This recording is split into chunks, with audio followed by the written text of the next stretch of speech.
we welcome you to Lower Hookaway on South Campus as Toronto faces Binghamton for Game 3 of the Salt City Classic Ultimate Frisbee Tournament.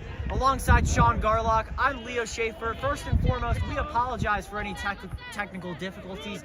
Toronto actually has a 1-0 advantage currently. And Sean, what do you expect so far out of both of these teams? I'm going to say Toronto, they play methodically. You're not going to see them go on a lot of fast breaks. You're not going to see them try and overpower a defense. What they are going to do is they're going to pick their spots and they're going to dominate you strategically. On the other hand, as we just saw, Binghamton complete opposite. And as we see, Binghamton an absolute laser beam.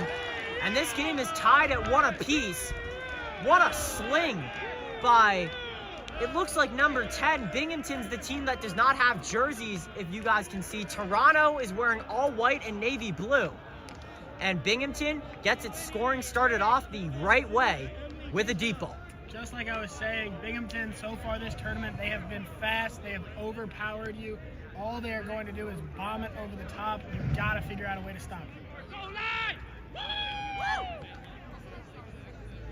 Seen a lot of defense, not too much offense so far. Toronto, the team right in front of us, looking to receive the pull from Binghamton. Toronto, we've actually, Sean, I recall you were not here for the morning games, but Toronto actually played on this field for game number 1 against Ottawa GGs. Unfortunately lost 13-7, but Toronto, they have a lot of heart. Toronto also has a really good strategy of using the whole entire field, meaning throwing from the left side, throwing to the right side, using that whole entire width to try to find open man and try to really get completions when it matters. It's similar to a West Coast offense in football. Like, they're going to pick their spots. They're going to spread across the field. They might go 5-10 yards at a time, but they're going to march their way down and pick you apart. As we await the pull, no signal has been given yet.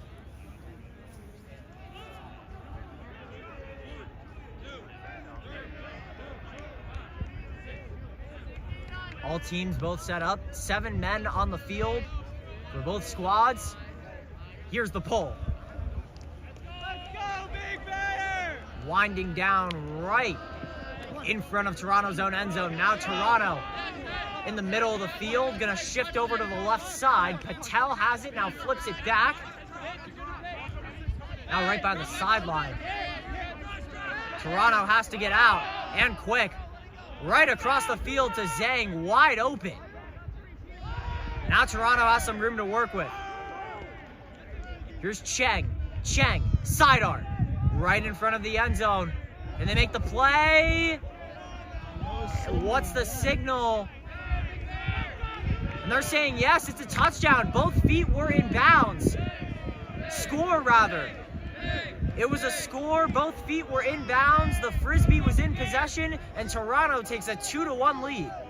Beautifully done, and just like we were just talking about, they didn't have that big play downfield, but they picked their spots, they let someone get open, and they just marched down on Binghamton. Binghamton's got to figure out a way to slow that down. It's been an interesting strategy to see Toronto nitpicking the defense, trying to find those areas where a defender isn't present in order to get the score on the board.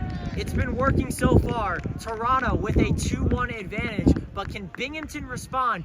Binghamton, as they were on field 4 for the majority of the morning, we saw some pretty cool celebrations. We saw some pretty cool touchdowns, caught a glimpse of that. Let's see if it could get put into place on field 3. Binghamton also without jerseys, but we do have some pretty cool clothing too. I gotta say, I like the Dr. Seuss Red Fish, One Fish, Two Fish jersey on this guy in the center right in front of us. Number 35. I do see that reference. I'm a big Dr. Seuss fan myself. As we await the poll, we gotta wonder, what will Binghamton do offensively that could really be the deciding factor? Is that poll a bit too short, right in the middle of the field? Let's see if Binghamton has some running room. Yeah, Binghamton's only score coming from a near whole field shot They're slowing it down, taking a lot easier passes. Sneaks that one through. Toronto executing the double team early and often. Let's see if that scares away Binghamton. Great snag. Another throw right in front of the end zone. Can they find a man? Yes, they can. And Binghamton responds back. Score is now all tied up at 2. A very quick possession for Binghamton. And this game is off to a wild start offensively. I feel like I'm watching the 2007 Phoenix Suns. 7 seconds or less offense. These teams are flying up the field. The 7 seconds or less offense, it's very common, as a matter of fact, in Ultimate Frisbee.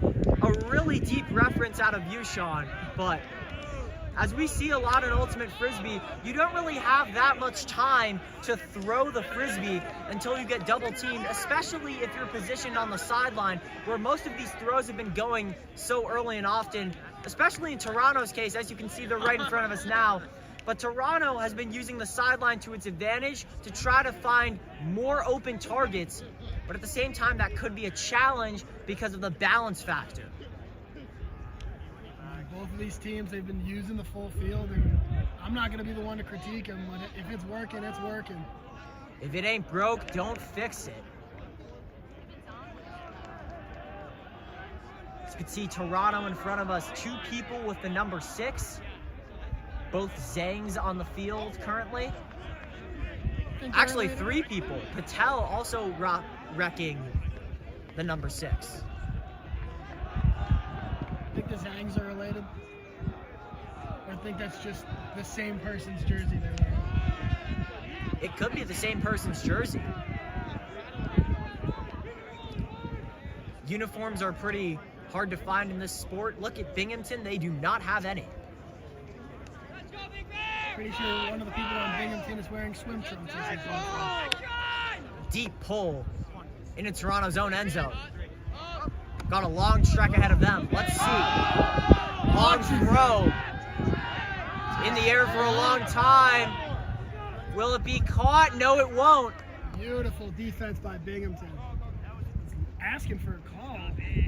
I don't think Binghamton's going to accept that. That's right by their own end zone. And with the score being tied at 2 apiece, you can't let up early points like that, especially with a rocky second half of play coming up. We've seen the second half in some of these earlier games be more of a defensive contest rather than an offensive outlash.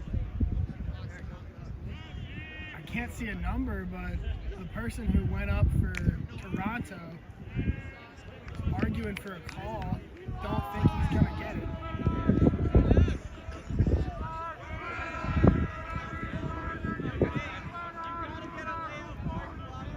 It looks like Toronto's going to get possession back, but right back where it all started. Aaron, you're very hot. Do you take another shot? Because why not? Or do you just go back to what was working before? Let's see. Looks like Toronto's just going to head back to their West Coast they've been working with all day. Don't let him continue. Throw back to Zhang. Zhang takes his time, fakes, finds a person. James hot. James hot. Now they're going to have to throw it back to Zhang, but that's out of the reach of Zhang, and that gives Binghamton amazing field position. Quick throws right by the end zone. Gotta The get fake. something off quick before Toronto can get all the way back on defense. Now right at the middle of the field. Just steps away from taking the lead, and I spoke too soon, a turnover. Toronto now has possession once again. One-handed snag. Now the quick throw. Still on the left side. Toronto working up one side of the field, and right by the end zone. Is that a score? I think it's just short. Got to make a few more throws in order to convert that 1 point. And there it is. The short game works in Toronto's favor. And it's now a 3-2 advantage. Near disaster for Toronto there. They're able to snuff out Binghamton's attack, and then they just took it right down the field. Toronto using that short game, as you've mentioned previously. Binghamton, a bit more of the long game we've been seeing. Been trying to take some risks early on, and Binghamton's still in this game. It's a 1-point game, even though a few blunders offensively. Binghamton, previously right by Toronto's end zone, could not convert. One problem with that, I think they threw the Frisbee the other direction too many times. The lateral is a good strategy in this sport, but you got to use it at the right place and at the right time. I think right by the end zone, you got to get the Frisbee in. Give you guys a chance. It's very clear early on in this one, Binghamton, they're not a short game team. They've been doing their best when they're getting the Frisbee down the field. They're giving their guys a chance to go up and make a play.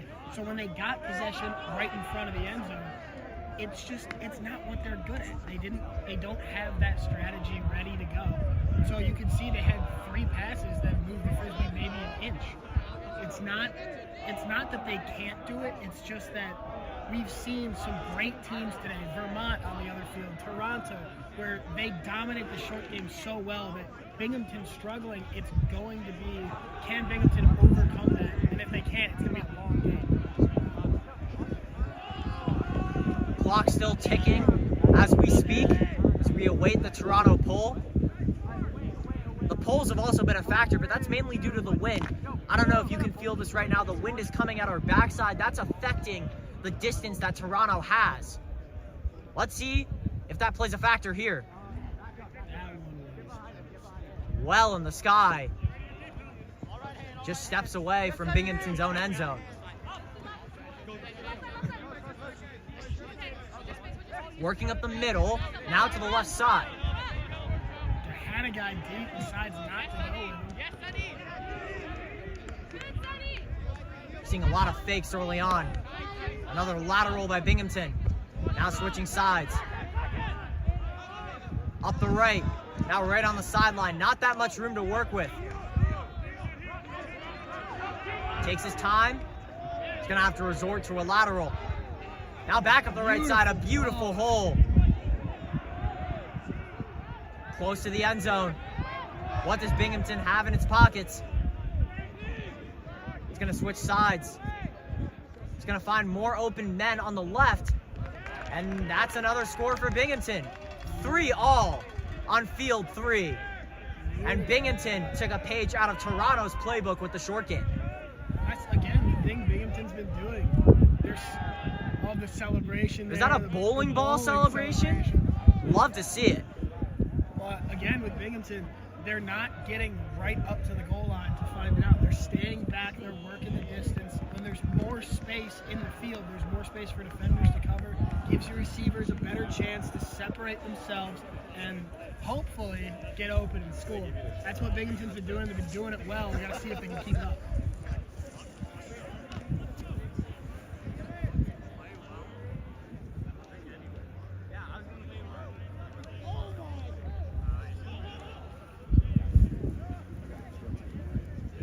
Folks, we apologize for some scoreboard malfunctions. You can now see it on your stream.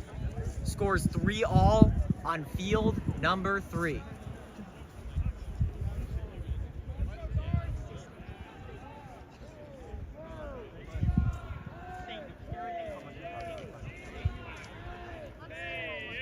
Both offenses looking really solid early on.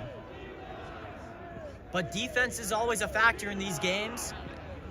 Just wait until the second half.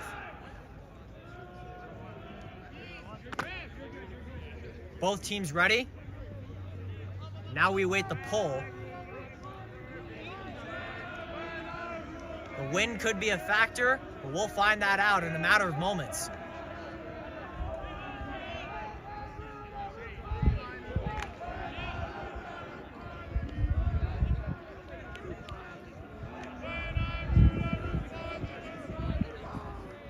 Here's the signal.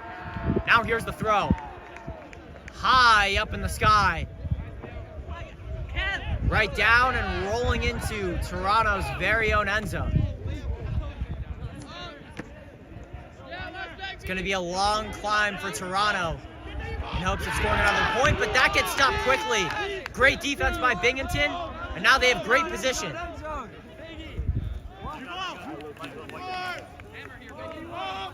Binghamton situated on the left side. Let's see if they go all middle. Gonna stick to the left for now. Into the end zone. And another reception for Binghamton. And another score. 4-3 in favor of Bing. And now we can see the celebrations up close and personal.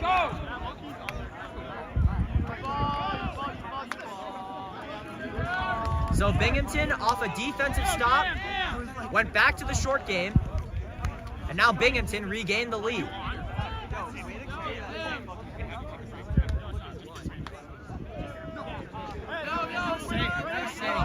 I love the team camaraderie from Binghamton. Every time there's a scoring, all the teams there to congratulate. Every single time, you can hear the cheers from the sideline when something's going well. You can hear cheers of encouragement when things maybe aren't. That team camaraderie is huge for Binghamton, and right now Toronto just doesn't have it.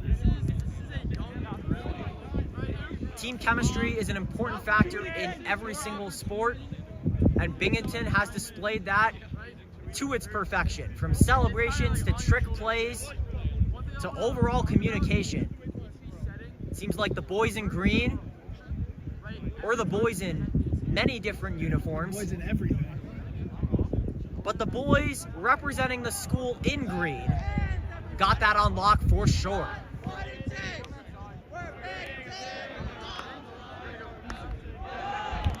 You hear Team Chance coming in from Binghamton too. Feels like a softball tournament.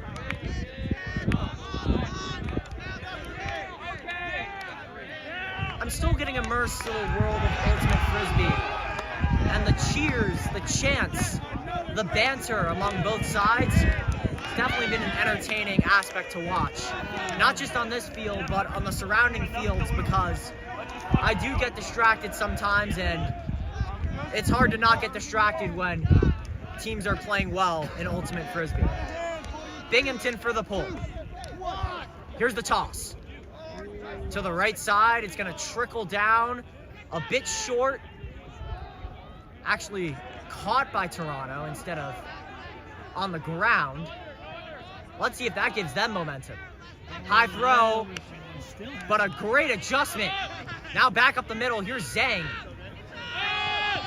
Zhang into the end zone, and Toronto responds right back. 4-all in a matter of moments. You gotta love that quick change of pace, especially since Toronto was playing the long game in its previous 3 points. But now for point number 4, Toronto takes the top off of Binghamton's defense. I'm a little in shock with that. Binghamton was playing fantastic defense. Binghamton was playing fantastic defense beforehand. And then they just come out and they get absolutely picked apart by this Toronto offense as they brought in the substitutions. But now Toronto's subs will be coming into the game. We'll have to see how Binghamton's offense can attack this.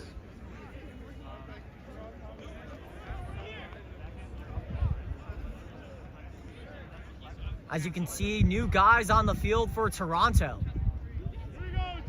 Substitutions don't really happen that often in Ultimate Frisbee. But you got to give your guys a rest, especially in a close game like this. 4-4 to start off the game. But that could change, as we have seen earlier on Field 3. Some pretty close games to start off, but when the second half commenced, that's when one team really found an advantage. That pulls a little off to the left. It's going to stay in bounds. Great recovery by Binghamton. Let's see how fast or how slow Binghamton's offense can produce. Now man streaking downfield, decide not to go to him. Up the middle and complete. Sidearm, deflected and intercepted. Toronto has pretty decent field position. right in the middle of the field from a vertical aspect. This is a new Toronto offense. This team just subbed on. We have to wait and see. We haven't seen this team on offense at all. Their defense was spectacular. You gotta wonder if they're the same as these other first teamers that are getting their rest. So far, it looks like it. Toronto on the right side, nearing towards Binghamton's end zone. Seeing a lot of sidearm. Now a sidearm into the end zone. And caught. What a throw by Toronto. And it's now a 5-4 game in favor of the Navy and White. I mean, on the sideline, falling towards it, it looked, I couldn't tell, it looked like he threw it through his legs. I don't think he did. That was just absolutely beautiful across the entire field. We've seen Toronto use the sidearm throw a lot in its first game, which was on field 3, and now it's coming back. The sidearm really does work to Toronto's advantage, especially if you can throw it to the right person at the right place. Right across the field, just steps away from the end zone, and that gives Toronto a 1-point advantage. Now Toronto, the team with the advantage. It has been Binghamton for the past few plays. And if you're Binghamton, I feel like you kind of have to be worried at this point, because you just said it's about throwing it to the right person at the right place. With the way this Toronto offense has been, I don't know if there is a wrong person or a wrong place to play. It seems like everyone on this team can go up and make a play, whether that's with the Frisbee in their hand or whether they're trying to go up and catch for a score.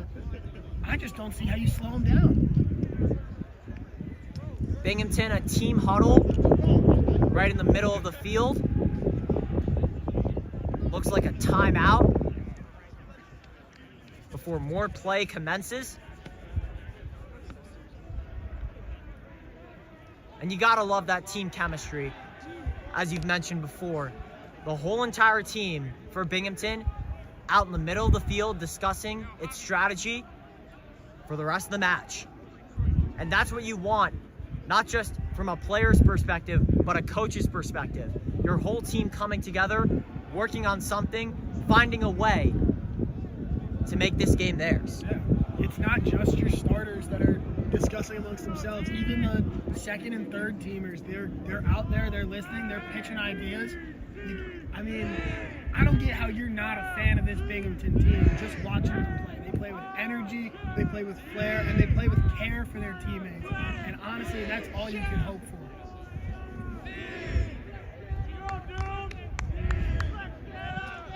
And as we await the next drive, I'm gonna toss the mic to Sean. Sean, it's your turn to get some play-by-play opportunities. I will switch over to color commentary. Mr. Garlock, the stage is yours. Ladies and gentlemen, get ready for the most electric debut you've ever seen. And as your color commentator, I cannot wait. Well, Toronto currently leads us 5-4. Looks like they are going to be sending out that same first team from Binghamton that was scoring for most of this game. Toronto sticking with the second team that just marched down the field after a fantastic stop. Be interesting to see the change in offensive playbook as the game moves on. As defenses do adapt, as do offenses. You can't stick with that same strategy for too long, because eventually, once they figure you out, you're stuck in a box. We saw Toronto switch from a zone defense to a man defense. So let's see if Binghamton has the proper response. That man defense change, that worked beautifully there for Toronto. They forced an interception on just the third throw. Still awaiting the signal. And here's the pull, a forearm. This might roll more. Killed about 5 yards in front of the end zone, and here comes Binghamton. Fires low to the right, their left side, and they're working it up the sideline. And again, with Binghamton, they're just going to try. Oh! A that was through the right hands. through the hands of a Binghamton receiver. That's not what you want to happen, but at the same time, that throw might have been a bit too wide, a bit out in front. And here comes Toronto. They pick up the pace very quickly, and they are marching down the field. Had a man downfield, decide not to go for it, and they're just going to try and take it step by step. No, they're going to take a shot to the end zone, back corner, and it goes out of bounds. See, that's the risk of throwing the deep ball, because the wind could really affect the Frisbee at times.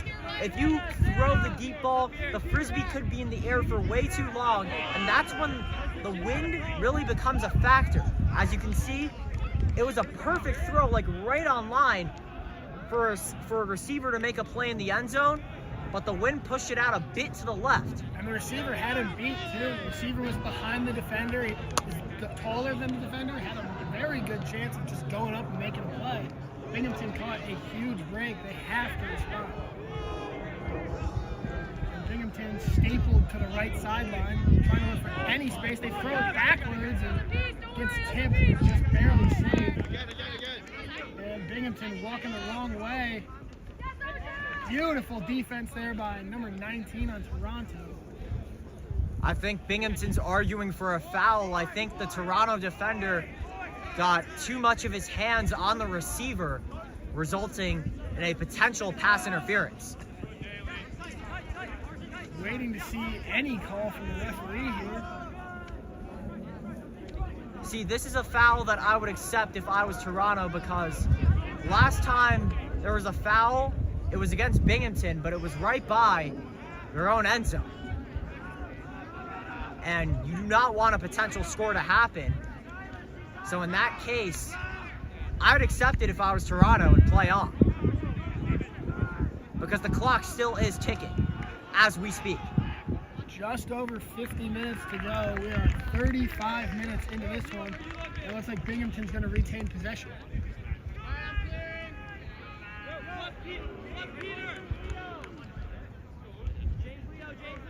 And game is back on. Again, Binghamton goes right back to just trying to find any space they can. This suffocating Toronto defense is giving them nothing. And so they're going to take a shot. Deep middle of the field, knocked away by Toronto. Once again, number 19, beautiful defense. See, that one, there wasn't really a call for a foul, because that was a clean play from what we are seeing.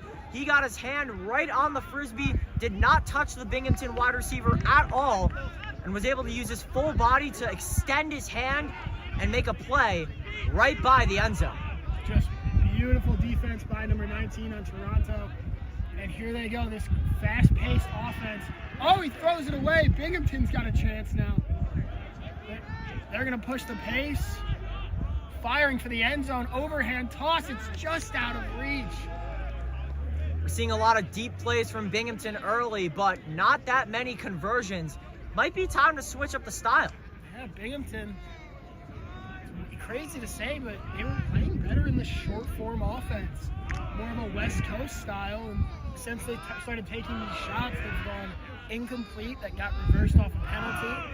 They had a deep shot that just couldn't connect, and now they had a wide open man in the end zone and they just overthrew. And with how star-studded this Toronto offense is, I just don't see how you can keep making these mistakes and stay in this game. And Toronto, another mistake. Binghamton's going to pick it up, try and push the pace quickly. Firing for the end zone, and there's a score for Binghamton. So that's how you answer right back, and Binghamton ties this game up. And that's defense to offense. The deep ball did not go Binghamton's way a few possessions ago, but then the men representing the school in green locked in on defense and found a green opportunity in the end zone to tie this game up at 5. It's beautifully done. Like, yes, the short game is a lot safer offensively. You can probably march down the field, but when you take those deep shots, if it's knocked incomplete, you're just pinning your opponent back near their own end zone. So you're giving your defense a better chance when you are taking those deep shots, and they benefited from it there. So just over 47 minutes to go in this one. We're nearing the halfway point. Binghamton and Toronto are currently tied 5 apiece. Now, if I had to ask you, which team do you think has a chance to pull away based on what you've seen so far? It's hard to say. Both of these teams, they've had their strengths and weaknesses throughout this game, but if I had to pick one, I would pick Toronto. Purely off the fact that those possessions that just happened, where Binghamton, they kind of started getting it back together, those were against Toronto's second team. Those possessions where Toronto wasn't able to get down the field and score, again, that was Toronto's second team. Their first team is back on the field with the 3-6s. They've got Chang back on the field, and he was masterful, placing the Frisbee everywhere he wanted in those first few possessions. Seeing this first team back for Toronto, I have full expectations that they're going to walk right down the field and score. Here's the pull from Toronto, and it's going to roll very far back, right on the goal line. To Huff. Huff fakes right, back to Chang, back to Huff. Goes over to Zhang, number 6, the first one. That one almost knocked away, but found the other Zhang. That's a risky throw by 6-6. And look at Toronto just marching right down the field. This first team offense is almost impossible to stop. It's going to take a shot to the end zone. Oh, Binghamton got a hand on it, but it's caught by Patel. And just like that, Toronto answers back. Toronto 6, Binghamton 5. And way to track the Frisbee off the initial deflection by Binghamton. It's really tough to catch anything once a defender gets a hand on it because you don't know where the ball, or Frisbee in this case, is going to end up next. And thankfully it ended up in the hands of a Toronto receiver. It was fantastic effort there by the Binghamton defender, getting up and even getting a hand on that Frisbee. Just unlucky that went right to a Toronto receiver. So 6-5 our score here, nearing the halfway point. Toronto leads it, but the Binghamton first team offense is back on the field. We'll have to see how they can answer. Remember, Binghamton, it's never felt like they were really in control. Even when they led, it never really felt like they've been in control, but they've stuck with them the whole time.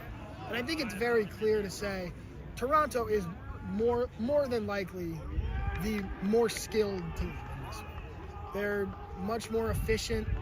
If I had to compare it to something, I would say not as big as an underdog story as it is, but the 1980 Olympic Games, USA versus USSR. The Toronto team, they're very efficient with their passing plays. Everyone knows exactly what they're doing, and they play fantastic defense. Whereas this Binghamton team is a lot more scrappy. It's a lot more about just finding the weak spot and capitalizing on mistakes. If I can't say much about it, and I don't have a rooting interest. Oh, and this is a awful pull from Toronto. That's going to set Binghamton right up in the middle of the field. That one almost hit the sideline for Binghamton. And that's where the wind comes into play. Now the wind is coming from our left side. And the pole was really affected. They're going to start more than halfway up the field. Fantastic field. You have to capitalize here. So they'll start on the far right side. Or no, are they going to move them back towards the middle? They are. When a pole goes out of bounds, usually you start in the middle of the field. You have the opportunity to start anywhere, but why would you not choose the middle? Sides. Binghamton just looking for any weakness in this Toronto defense that you have to capitalize when given this opportunity. Got a man wide open in the end zone. Oh, it looks like there might be a foul on the play. And it looks like Binghamton is going to score. They're going to confirm it, score for Binghamton, and just like that, we're knotted back up. That is how you capitalize on mistakes. Just like I was saying, when this Toronto team messes up, you cannot let them get away with it. And the whole team celebrating this one. One way to capitalize off an error. Well, let's see what Toronto can do. Score is currently 6 apiece. And again, this Toronto offense, they have not been stopped when their first teamers are out there. the 3-6s, Patel, like they have been absolutely beautiful with the Frisbee. And it's not with big shots either. They're working their way down the field methodically. They know exactly where everyone is. They know where everyone needs to be. It's just been beautiful to watch, Leah. Sean, we are both very blessed to be able to commentate today. Thank you guys all for tuning in. We apologize for any streaming difficulties or problems, but we are doing our best to work our iPhone and hopefully provide a solid streaming service for those at home. Pretty close game here. Third game today on field number 3 against Binghamton and Toronto.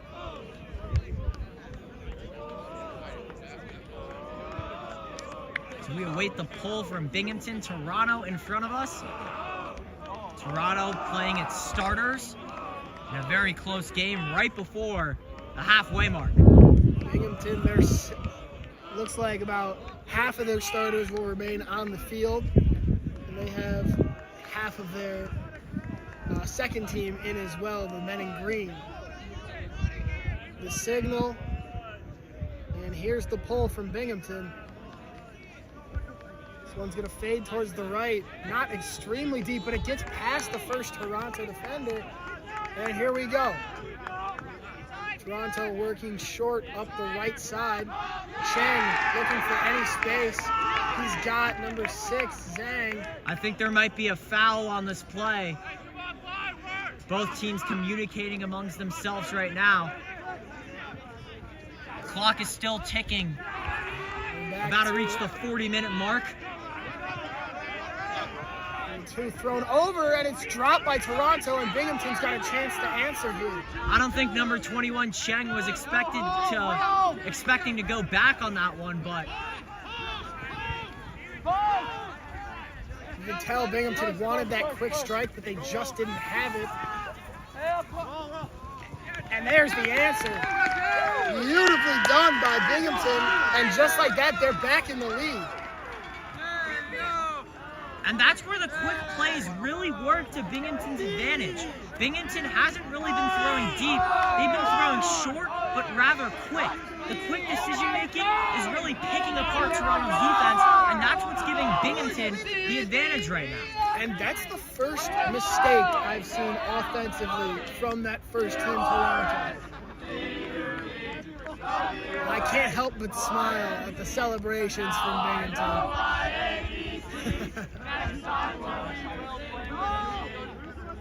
Welcome Got back a bit of ABC's action. Welcome back to kindergarten, I guess. But if we're talking about letters, once again, capitalization. Toronto made a mistake. Binghamton did not hesitate to jump on them for it.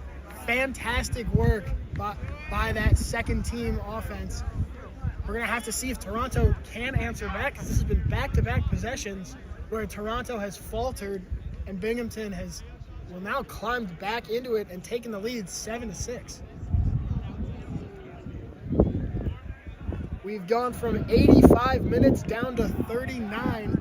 So we are well past the halfway point now. I think this is the halftime. Both teams are heading towards their respective sidelines. Might be time for a break for us as well. I would not be against it.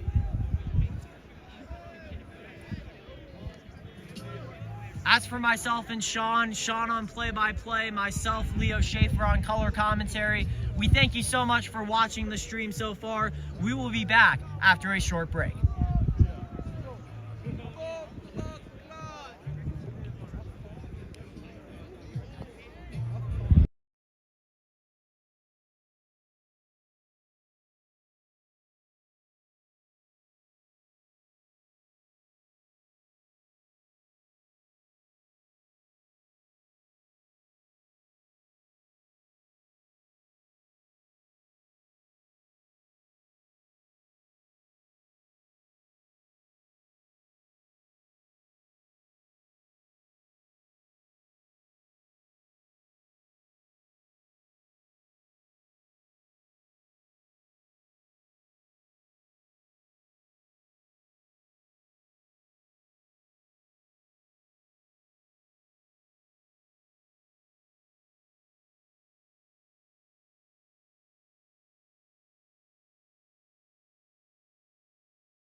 We welcome you back beside South Campus on the lower Hookaway fields for the second half of action between Binghamton and Toronto on Field 3 of the Salt City Classic. Alongside Sean Garlock, I'm Leo Schaefer, bringing you some play-by-play action and some color commentary action for the second half. And this has been a fantastic matchup so far. Toronto's terrifying, fast-paced offense seemed to get away from Binghamton early. It looked like it was going to be a bloodbath, but Binghamton has made their adjustments. They've stuck in there. Their offense has been keeping up, and right now it's 7-6 Binghamton. 7-6 in favor of Binghamton. And as we pointed out before, Binghamton right in front of us without any jerseys today. Binghamton, the first pull of the second half. Right down the middle of the field, Toronto with possession. Let's see how Toronto starts off its second half. It's not going to start off on the right foot, as that's a defensive block by Binghamton. But Toronto's arguing a foul. Will Binghamton accept is the question. Both teams debating their cases.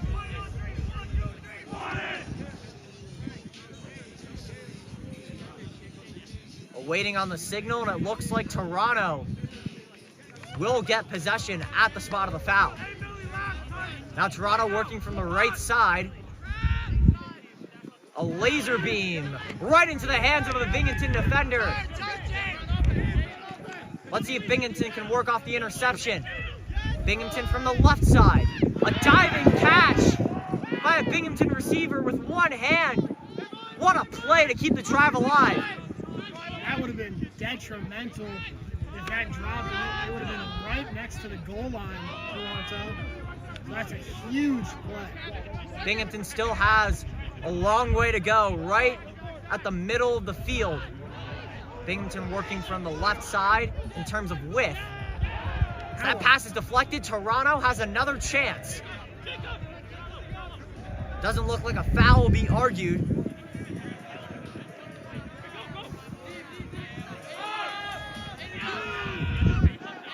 Now a deep shot.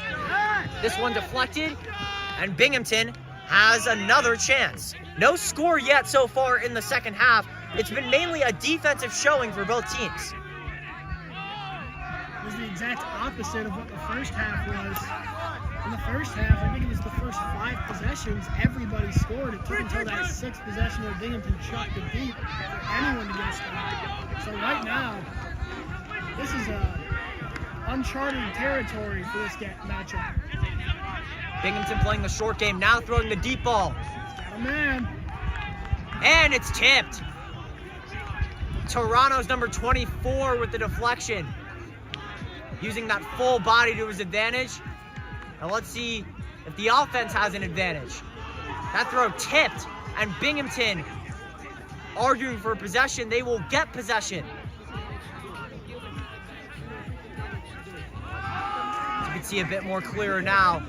Binghamton doesn't have that much room. A low throw, but a nice snag. Now Binghamton at the middle of the field, deflected. Toronto has it once again. Can Toronto throw it deep? Toronto near the end zone. That's incomplete. A bit too far-fetched for Toronto's offense.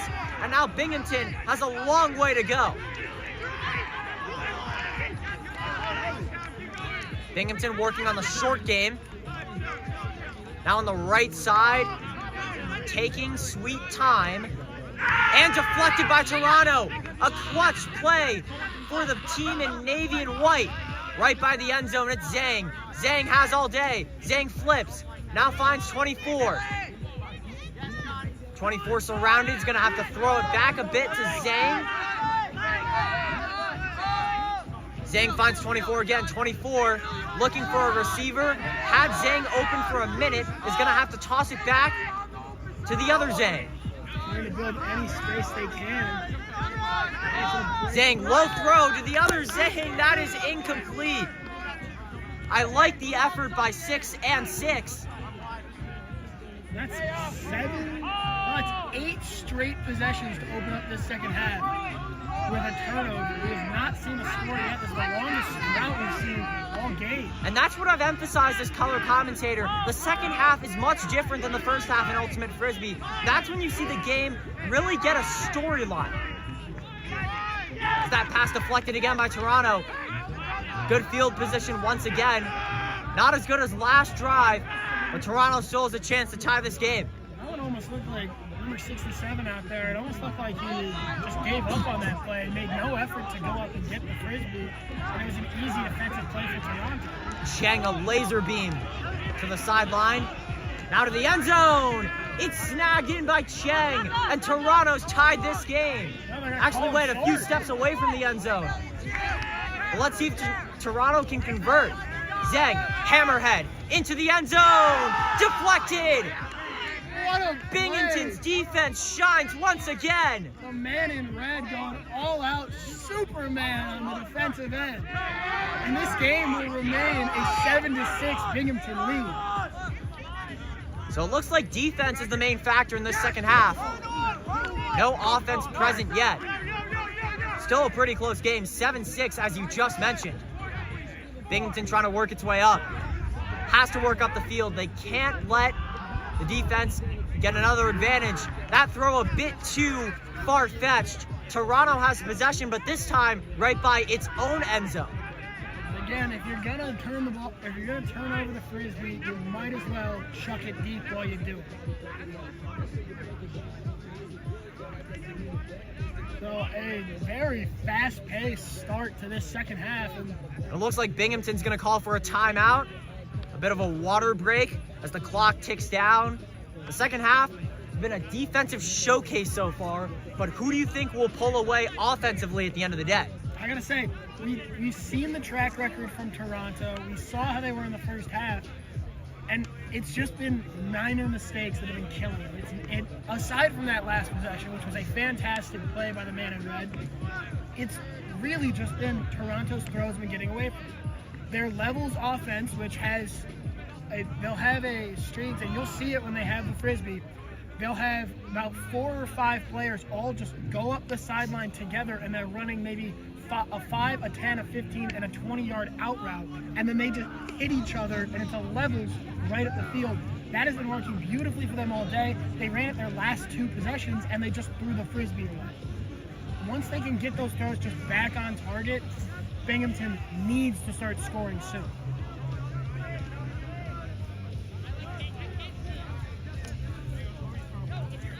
A beautiful day in Syracuse, New York. We aren't going to get that many of those as winter looms right around the corner. Sean, what are you most excited for your first Syracuse winter? I'm excited to buy some gloves. I don't have a pair with me right now. I'm excited to go home during Thanksgiving and bring up winter gear because I'm standing here in a polo and a crew neck and I've been shivering since the halftime. So Gotta invest in one of these, a bit of a puffy jacket. yeah, Go a long way. I don't blame you. I do need one sooner rather than later. So hopefully I can get one soon. But Mom, if you're listening, Christmas gift, please and thank you. Mom, if you're listening, birthday gift, thank you so much for some more winter gear, because last year was a struggle. This year, I think I can combat the winter smooth and safely. I keep hearing all of the rumors, or not rumors, all of the cautionary tales of the Syracuse winter. I'm really hoping it's not as bad as it sounds.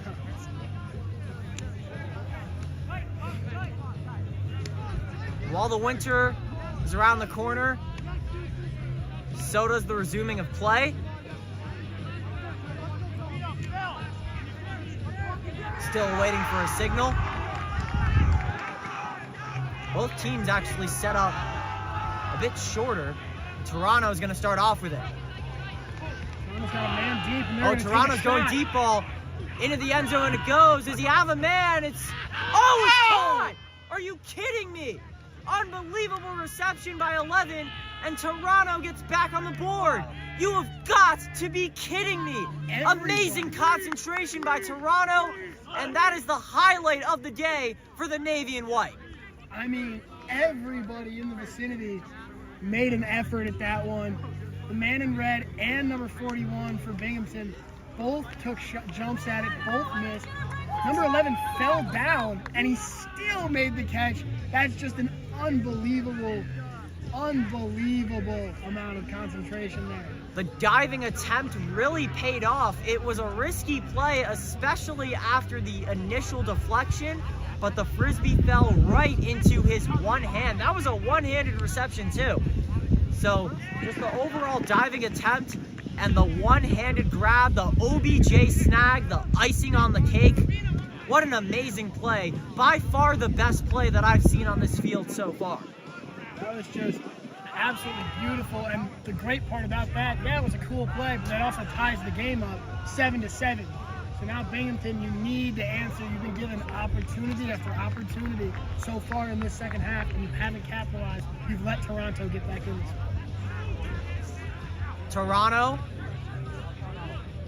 Toronto waiting to signal the pull. A new lineup of guys for the Navy and White. The boys from the 6, as Toronto's called. Have you ever been to Toronto? I have not. I went to Niagara Falls once, the only time I ever left the country. It's on my bucket list for sure. Toronto? Yes. Really? I want to go to Alaska. Alaska's always been, like Juneau, Alaska, camp out on a glacier. I think that would be great. But back to Binghamton snags the pull. Near the right side, but more towards the middle. Now another deep shot. This one a bit short of the end zone, and that's going to be deflected. Toronto got a hand on it. Miscommunication there from Binghamton.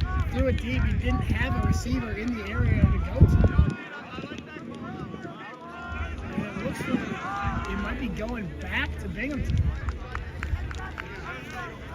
I think Binghamton argued for a foul, and Toronto is going to accept. So Binghamton gifted another chance on offense. And with Binghamton tied at 7 apiece with Toronto. It's now or never for the boys from Binghamton. From the right side to the middle of the field we go. Just 25 minutes left to go. Binghamton, if you don't score here, I don't know if they'll ever score again. Flea flicker hauled in. Now the sidearm. Back to the flicker. To the left side. Surveys. Waits. Has time. Now fires back. Now fires forward right in front of the end zone. Right on the sideline. Has to throw back. Now throws the hammerhead right out of reach. A pretty smart play design, but unfortunately does not go Binghamton's way, and Toronto has a chance to pull away. Once again, Binghamton throws away a possession. They got too aggressive, went too fast. They marched all the way down that field with slow, methodical, ultimate Frisbee, and right at the last second, they got too greedy and went too quick. Deep shot by Toronto. Got a man. Does he have a man? Yes, he does. Climbing up the ladder with 2 hands. Now the other side of the field into the end zone, wide open. 2 plays, another score for Toronto. You've got to love that quick-paced offense, and Toronto's using it to its advantage. That deep throw downfield, everybody who was fading back converged on that Frisbee. And when it ultimately got caught by a Toronto receiver, nobody was back on the other side. That allowed number 18 from Toronto to just get the most open anybody's been all tournament, I feel like. So Toronto with a 1-point advantage. Currently 8-7 in favor of the boys from the north. Trying to think of more terms besides Toronto and Navy and Black. The Sixers, that might be a bit too close. think you could get copyright sued for that one. Is Sixers copyrighted or is it just 76ers?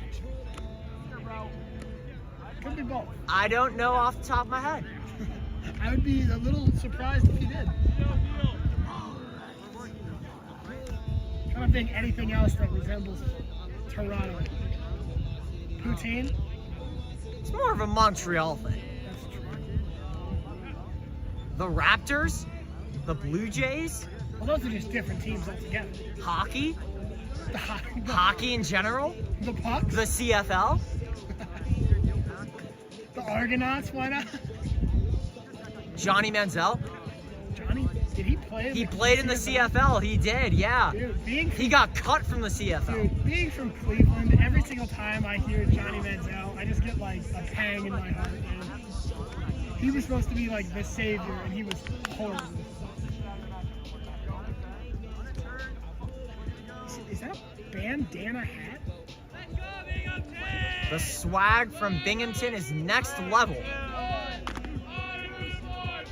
And as I mentioned, Johnny Manziel, the way Binghamton has thrown the Frisbee has been impressive to say the least. Let's see if that play can continue as that pole goes well out of bounds. So Binghamton's gonna have great field position right in the epicenter. I don't understand why more people don't hammerhead on their poles.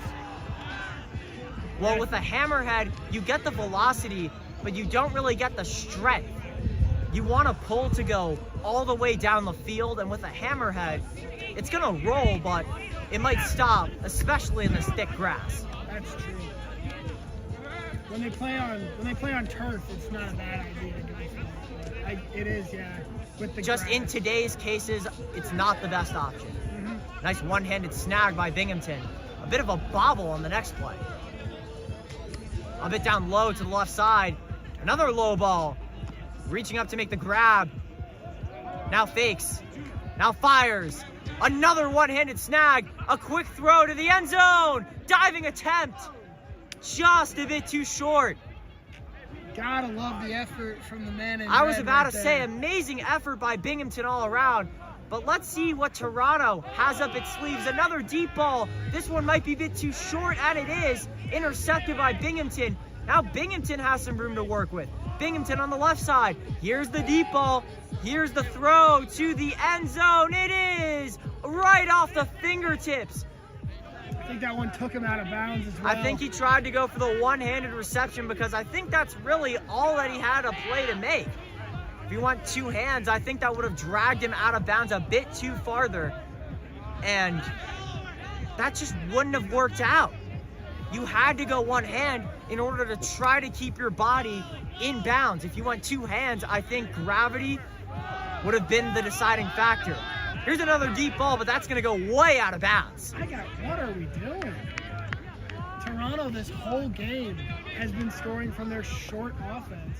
They haven't completed a pass downfield. I mean, I guess on their last scoring possession they had that one, but that's the only time they've done it all game. I don't get why they're like fading away from that strategy. But they will retain. No, we'll go back Oh, to Binghamton with a low ball. Now back to the middle. A lot of fakes, but finds the left side. Oh, you can't have that happen. You gotta get two hands on that one. Right off the hands. That wasn't even a high throw. I think that was right center. But I just think you have to get two hands for blunders like that to not occur in the future. Now Toronto's right by Binghamton's end zone. Just steps away. The flick up is good. Toronto adds on to its lead. A 2-point advantage. Make that 9-7. And Toronto is going to come away with another point. Again,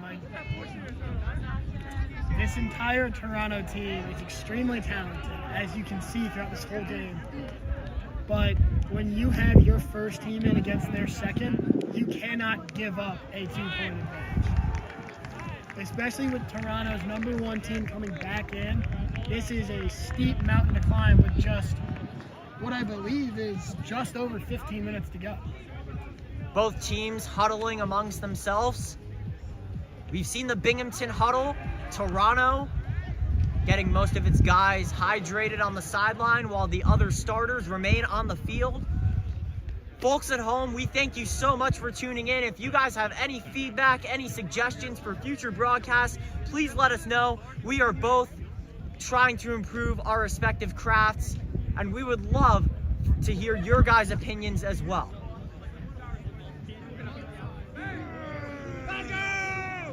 Have you ever had poutine? I am a big poutine supremacist, yes.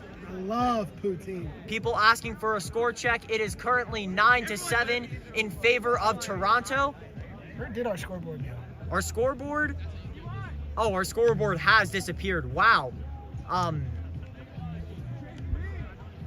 You have to go to, I think it's keep the score. This is our first time using Prism. So bear with us, folks at home. Unfortunately, we are not that Prism experienced. I don't know how to get, I have the score on my phone, do not know how to get it up on the screen. Well, if you have the score on your phone, I think that can work out. As long as we are updating our viewers and listeners frequently, that should not be an issue. Especially since we do not know how to work Prism entirely. I think the best case of action would be to stick it where it's at. We got 15 minutes left. Score is currently 9-7, Toronto leads. We will keep you guys updated over the course of the final 15 minutes of action. You know what I just found out a couple of days ago? It's not Toronto, it's Toronto. That second T is silent. And I'm very, very, did you say USA? That's pretty creative. I'll give them that. So it looks like They are from the USA, and Toronto is from Canada. So it works out. It plays. I was going to say border war. I don't think that's the best way to say it. Looks like Toronto's going to stick with this second team. And Binghamton, some substitutions coming in. They'll be sending out a second team offense as well. 2-score deficit. Binghamton's got to get something, and they need it fast.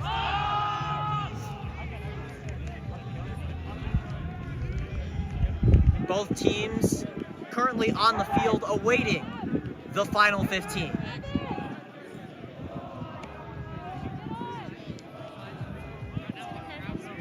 Now, Sean, if I had to ask your first ultimate Frisbee experience,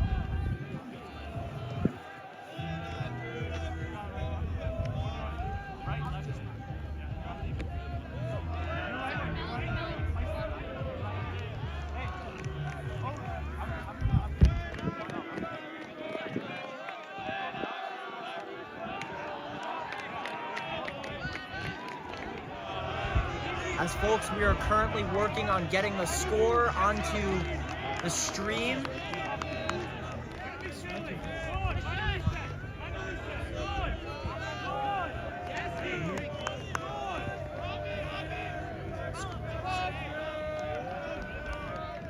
As Toronto just pulled this one a bit short. Binghamton has it. Binghamton has it pretty much at the middle of the field. Let's see what Binghamton can produce offensively. Up the middle, the fake flip, now gonna fire behind. Firing up front to the left side. And the score is back on the... And folks, we have just gotten the score back up. Again, we apologize for any technical difficulties. We are not Prism experienced, and Binghamton isn't offensively experienced as it produced another turnover off a simple play. The simple plays have really been killing both teams, but it's been evident for Binghamton in the second half. We tossed it back, it was very clear. Throw was right in the sun. Receiver just never saw the Frisbee. And number 19 from Toronto, he's telling everyone, slow down. We have the advantage. We don't need to make a mistake here. Now Toronto working from the left side. Double team. Pretty tight window. Toronto does not have its starters out. Toronto has a comfortable 2-point advantage. 9-7, as you can now see on the scoreboard. very tight window. He's gonna have to throw that one a bit in the wrong direction to head to the right direction. Toronto right by the end zone. Let's see what's gonna happen. Again, number He's gonna have to 18. throw back again. Let's see if Toronto can get the Frisbee either in the end zone or to the opposite side of the field before the defense really pounces on the boys from up north. To the other side it goes. It's tipped. Fantastic And Binghamton effort. has it again. Wow, that was a big turn of events, Sean. Like right steps away from the end zone. And the throw was pretty accurate, but the Binghamton defender, way to use your body, dive out, use your whole entire force, athleticism to really go all out and make a play. Now Binghamton, your foot has to be on the gas here. Just 12 minutes to go, and you're down 2. You need one immediately. They're going to take their There's shot. the zipper right in front of the end zone. It is picked off. Now Toronto has it. Toronto has a long way to go. Again, The they sidearms. They don't need to go. They have their two-score lead. The one thing that they can't do right now is make a bad mistake and turn it over. There's the throw into the end zone. Wow. And Toronto now has a 3-point lead. 10-7 in favor of the Navy and White. And it all stemmed from the defensive effort. Just, again, that levels offense I was talking about before. They just have 4 or 5 guys all running across towards the sideline. They walked it right up the end of the field. Binghamton had no chance at stopping. About to approach the 10-minute mark, the final stretch in an ultimate Frisbee battle. And Sean, before you had to work on fixing the scoreboard, what did you see out of both these teams? This is your first ultimate Frisbee experience, as with mine. What stood out to you? So far, what stood out to me is that both of these teams, they're very, very, very well trained. Some of them, there may not be the most athletic players on the field, but they all know exactly what needs to happen. This Toronto offense, as we've been saying, this Toronto offense, they are perfect when they need to be. Even their second team, they are surgical with where they're throwing it. Yes, there have been some mistakes, but for the most part, there's been nothing Binghamton can do. It's not like their offense has been throwing 50-50 balls and hoping their receivers can go make a play. Everybody knows their role, they know their part, and they've been running it to a team. Binghamton, they started out with that big over-the-top offense. They kind of faded back into that same slow and methodical one that Toronto was running, and now way behind, they're going to have to go back to the over-the-top if they want any chance at a comeback. Here's the pull. Stayed in the air a long time. Now Binghamton has it. Binghamton has it on its left side. Now it might go towards the middle. But first, right by the sideline. Now to the middle. They're marching. Binghamton has to be quick. Only 10 minutes left. Actually, a bit under that. Approaching the 9-minute mark. You need a score. You need it quick. It's a great fake. He had an opportunity. He's just going to have to go towards the left. Now cut back across into the end zone, and the catch is made. Beautifully done. That's exactly what Binghamton needed. They took their shot. They're fighting back against Toronto. But now Toronto's first team is coming back out, and it might be too little too late.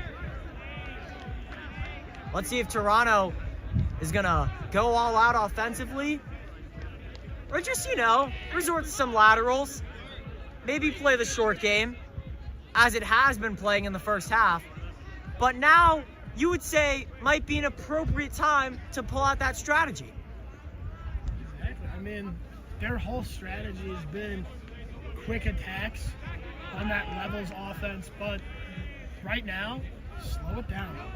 You got 8 minutes left in this one, I believe. You don't need to do anything rash. The last thing you can do if you're Toronto is go for a big play, turn it over, and let Binghamton score. because then it's a one-score game. They're going to be playing hard. Right now, you need a slow drive, and you need to just bury it.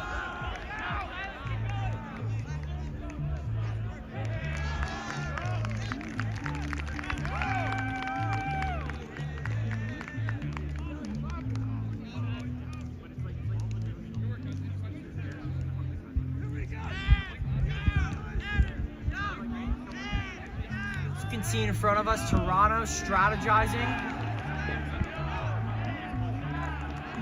Coach for Toronto went out, gave a bit of a game plan, and now the starting 7 is back out and ready for the final 7. Approaching the 7-minute mark, Binghamton basically does not have that much time to put points on the board. What should you expect from Binghamton defensively? I mean, I would expect double teams. You have to put pressure on the person with the Frisbee. That one looks like it's fading towards our line. I think Toronto wanted that pull to get out of bounds for amazing field position. Unfortunately, that wasn't the case. Toronto has to work with what it has. It looks like Toronto's marching. And now here's the deep ball. Here it soars into the end zone. It is hauled in. Number 11 does it once again. So ignore everything I just said. 11-8 in favor of Toronto, and I think that should do it. Yeah, that might be the nail in the coffin right there. Still 6 minutes to go, but I think both teams are heading out. That might be the icing on the cake, and there it is. Toronto tops Binghamton by a final score of 11-8. The deep ball working in Toronto's favor. And the boys in navy and white win a game on field number 3 after losing its first game this morning on this same field. I mean, What a way to bounce back. that was just fantastic. I mean, it looked like early on Binghamton, they were going to have a chance. It was very apparent Toronto was the more prepared, the better team. But Binghamton was hanging around. You come back out in the second half, Toronto's making a lot of mistakes. You're thinking, oh, Binghamton, they've got a shot here. As soon as that second team offense came out, they got that score, they tied up the game in the second half. It was all Toronto at that point. Binghamton just had no answer.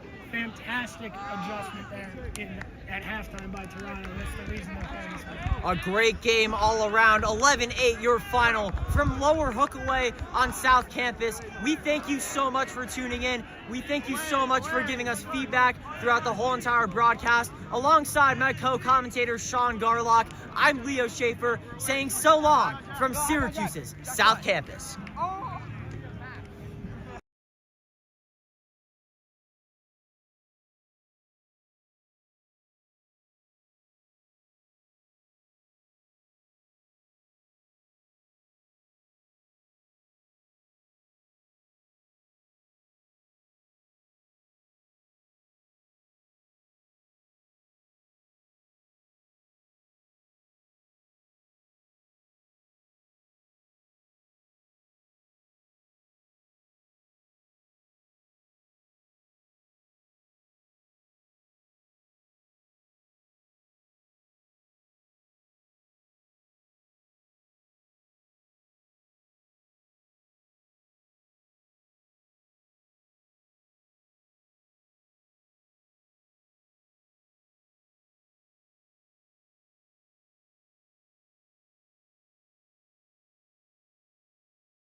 Ladies and gentlemen, welcome back to the lower hook fields. I am Sean Garlock, joined by the ever so fabulous Leo Schaefer, and we are underway.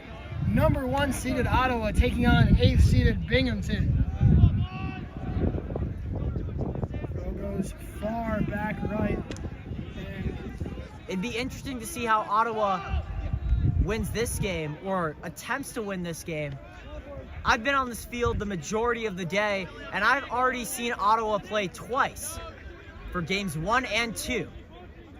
Binghamton just dropped their last game to another team from Canada, the 9th seeded Toronto. Ottawa, a much, much better team than Toronto, so we're going to have to see how they can hang around. We're going to take a shot early, firing down to the end zone, and it'll fall out of bounds. You know, I don't think the original flick was the best option. I think a sidearm or even a hammerhead would have gotten the job done. But I think the problem on that with the original flick, Binghamton was on its left side. That would have been a hard throw, because you really had to bend that against the wind in the opposite direction. I just don't think that was the right throw to make. Maybe a flick, maybe a sidearm would have been the better call. And especially from there, threw it from around half field. So now Ottawa's going to take over at around midfield. Binghamton, something going on. Binghamton might be arguing for a foul. Binghamton now in white pennies. We're not in jerseys for the past few games, but now got something to stand them out from the crowd. Looks like both teams are debating over where this will resume, and play is back on track.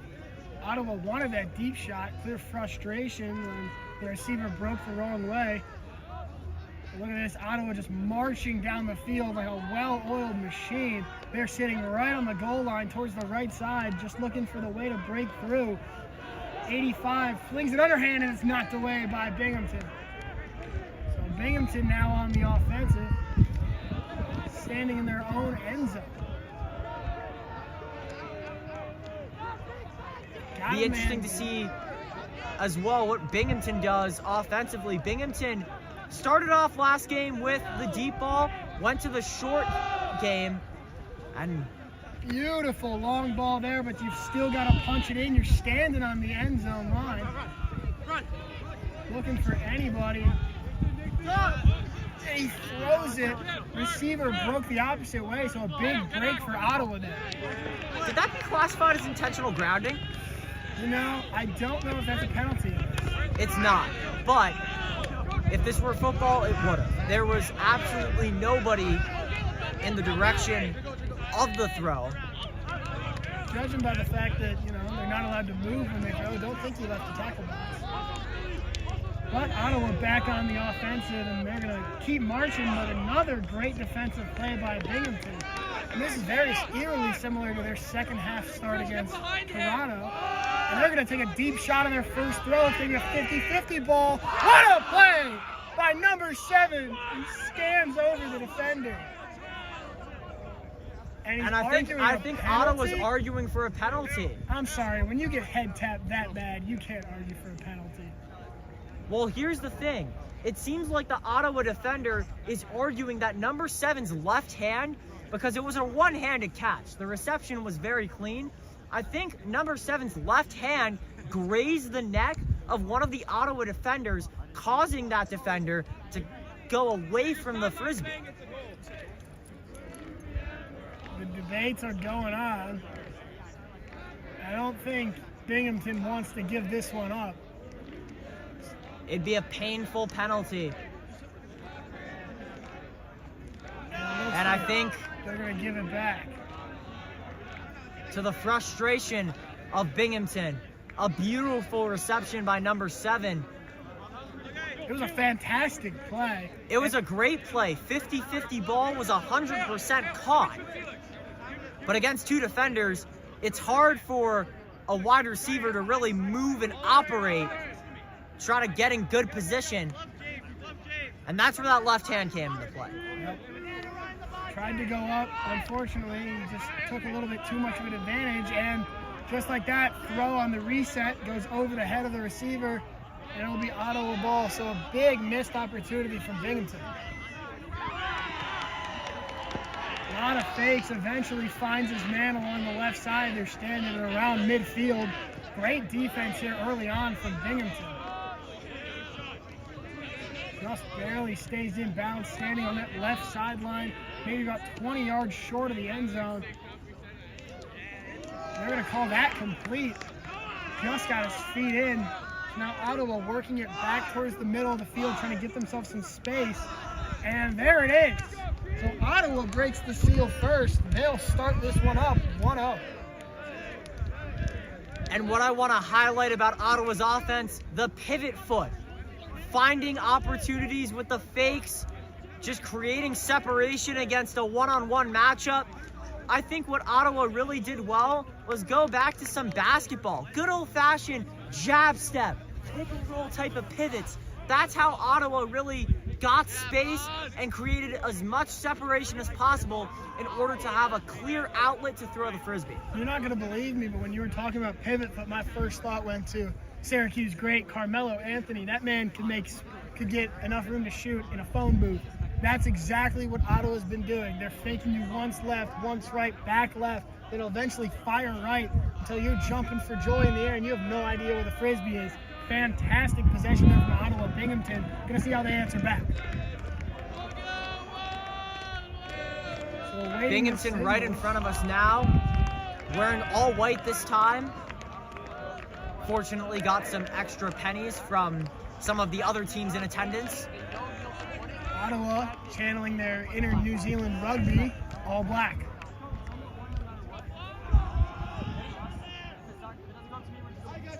Preparations being made, still just waiting for the signal from Ottawa.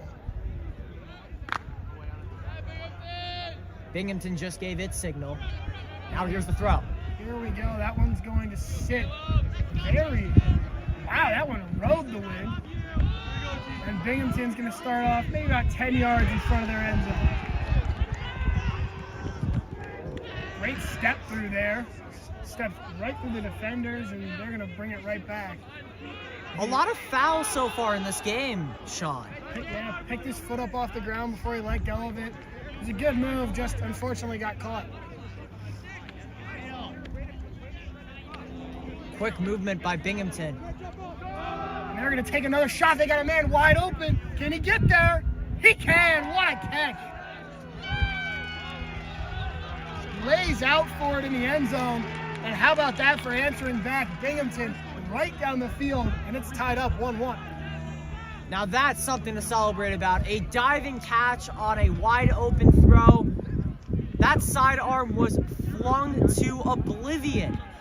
But number 7 on Binghamton, able to use that full athleticism, that full body to try to haul in the Frisbee, and it worked out.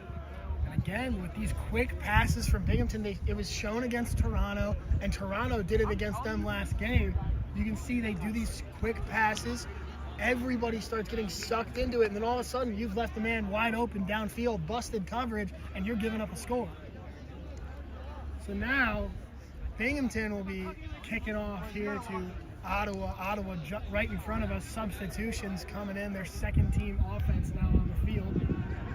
We're just not even 10 minutes into this one, and we've seen some fantastic ultimate Frisbee so far. Fantastic is more than an understatement. Ottawa is 1 seed for a reason. And Ottawa's defense, as well as its offense, really played a factor early on out. 75 minutes left, only 10 minutes into this game, and both teams have already left their mark on field 3. Still just awaiting a signal before we can get going. The referee's stepping off the field, so it should be shortly. Ottawa, once again, number 1 seeded team in this tournament. Binghamton just dropped their last game, the number 9 seeded Toronto. There's the pull. It's going to fade back towards the middle. They'll let it drop, kill it on the roll, and they'll start about 15 yards in the middle of the field. Not going to call movement there on the throw as it popped, and they're going to chuck one deep. How about this for answering back? Ottawa, 3 throws, and they're in for another score. It's 2-1. Way to climb the ladder. That ball looked like it could have went out of bounds, or Frisbee, I should say. But number 83, Ayad, who has been a phenomenal player throughout this entire tournament, has shown why, time and time again, you can always rely on number 83. Way to use that athleticism once again. I'm jealous. I stand here at 5'9", and I see these people who are tall and can jump as high as they can. Makes me sad, man.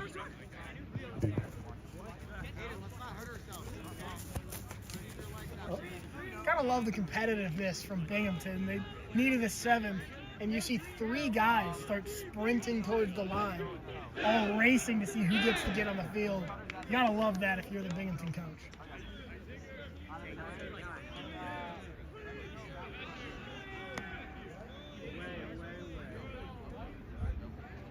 Seems like both teams are going over some strategies right now. Binghamton's right in front of us, as previously mentioned. Refs trying to get off the field, and Ottawa just reminded Binghamton why they are the number 1 team in this tournament. Here's the pull. That one's fading right, but it'll stay. Binghamton elects to catch, and they'll start right at the middle, about 15 yards up. Double teaming the thrower, just trying to make any space possible. Toss up and over, the defender never saw it. And again, these short, just almost handoffs from Binghamton have been huge for them. They're going to throw Hammerhead across the field. Oh, he went for the one hand, just couldn't haul it in. It's unfortunate for Binghamton, the second time they've had a pass like that drop. And when you're playing against a team with the caliber of Ottawa, you cannot be making those mistakes. Yeah, I don't think the Hammerhead was the right decision.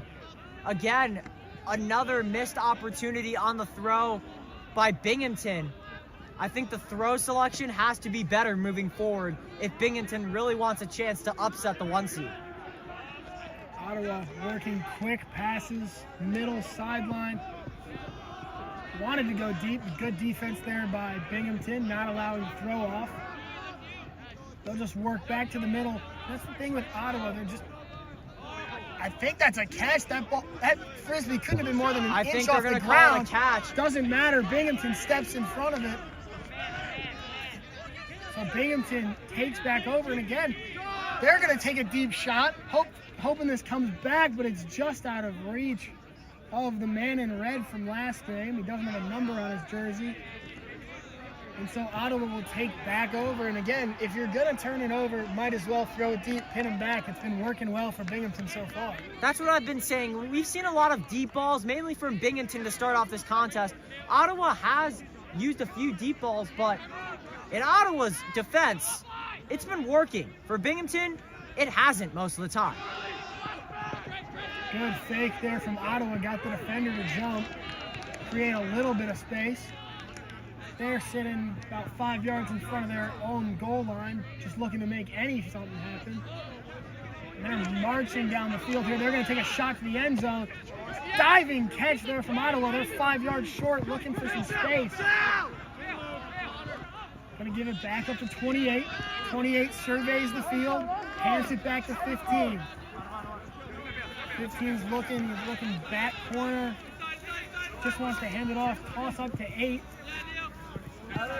8 on that right sideline, trying to find some space. Flung back to 25, middle of the field. They go end zone. 28's got it. Score for Ottawa, and they'll take a 3-1 lead. That's a really effective way to transition from the big game to the short game. We saw the deep ball earlier in the drive, and then Ottawa had to make a few laterals, but the short game did pay off. They found number 28, LaRouche, right by the goal line. I mean, that was just beautifully done. You're sitting right on the goal line, but they didn't try to force anything. They didn't panic. All they looked, they worked backwards, gave themselves more space, and they found the best throw possible. They're up 3-1. They're the #1 seed for a reason. Binghamton cannot keep making these mistakes. So Binghamton looking like they might take a timeout of their own. I think both sides are calling for a timeout.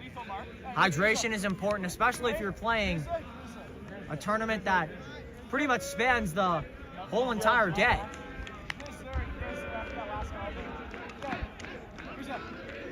Almost looks like Binghamton's in a prayer circle. And that's what I've noticed about Binghamton. The whole entire team gets in with the huddle, not just the starters. That's a great way to build team chemistry. Waiting on the signal from Binghamton. Ottawa leads it 3-1, #1 seed in this tournament. It's going to be Ayad with the pull. And oh my that goodness. might come back. He just launched that over the other field, and it came back and hit in the middle of field 3. That is What incredible. in the world was that? He was aiming towards the absolute left side, like well out of bounds, and then the Frisbee trickled its way to the middle of the field. I can't tell if he did that on purpose. I hope he did, because that was really cool. I spoke to him after his first game. He said he wanted his pulls to be a bit more stronger, just so the opposing team, it could be a bit more challenging for them to receive. An ill-advised throw from Binghamton, threw it into double coverage. Ottawa took over, and a quick score there for the #1 seed. Binghamton has to use its time a bit more effectively if it wants to have a chance to win this game. Score is currently 4-1 in favor of the Ottawa GGs. And Binghamton, even though the deep ball is its calling card, I don't think that's the case against a very tough Ottawa defense. Ottawa, you have to figure something out soon. Because the worst thing you can do is let Ottawa get home. You have to answer back. You can't keep up with these short possessions where you're turning it over on your own side of the field. Their game against Toronto, especially in the first half, they were fantastic at creating space offensively. Right now, I'm just not seeing that from them.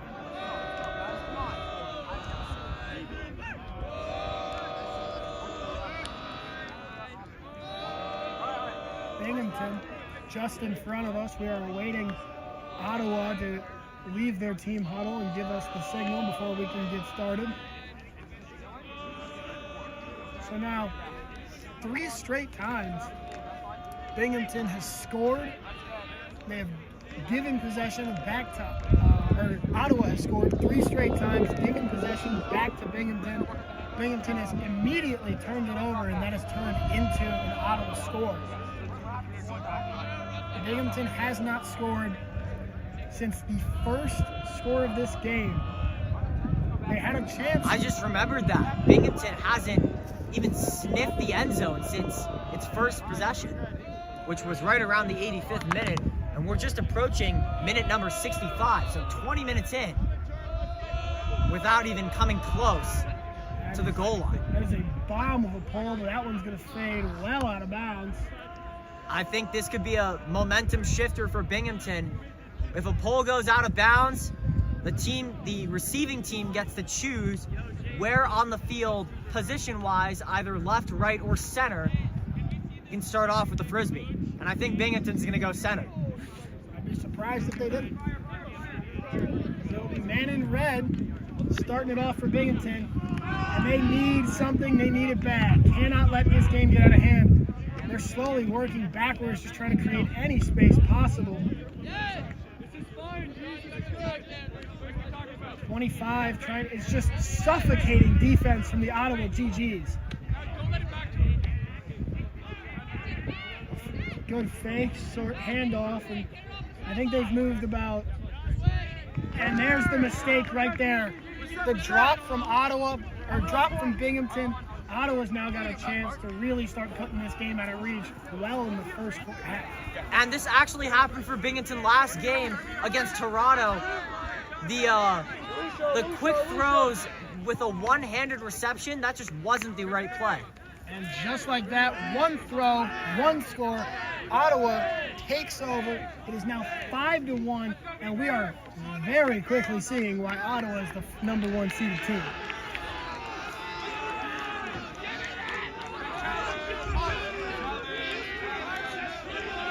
It looks like Ottawa might challenge this play.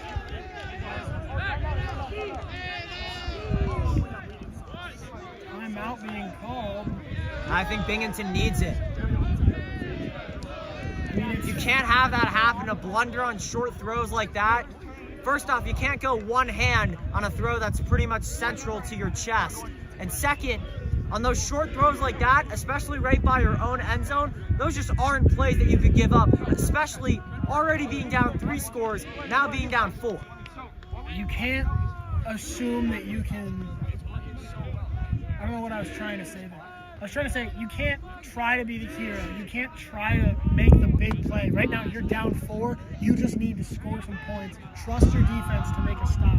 Right now, Binghamton has not been doing that because they're turning the Frisbee over in their own area. At the start of the game, it was 3 straight possessions for both sides that were turnovers. However, when that happened, Binghamton was turning it over on deep throws, deep shots on Ottawa's goal line. That would pin them back, give them enough chance to make their defensive plays. They're pinning the Ottawa offense, this high-powered Ottawa offense, back in their own territory. Right now, Binghamton is making stupid mistakes. They're dropping easy throws. They're trying to do one-handed catches when they can do 2, and it's just not going well for them at all. They're turning it over in their own area, and when you do that, Ottawa is going to capitalize. If Binghamton wants any chance in this one, they have to stop making those little mistakes. You can't turn it over in your own area. Temperature is starting to decrease a little bit. Been a bit silent because had to get a few more layers on. This Syracuse weather is not for the weak.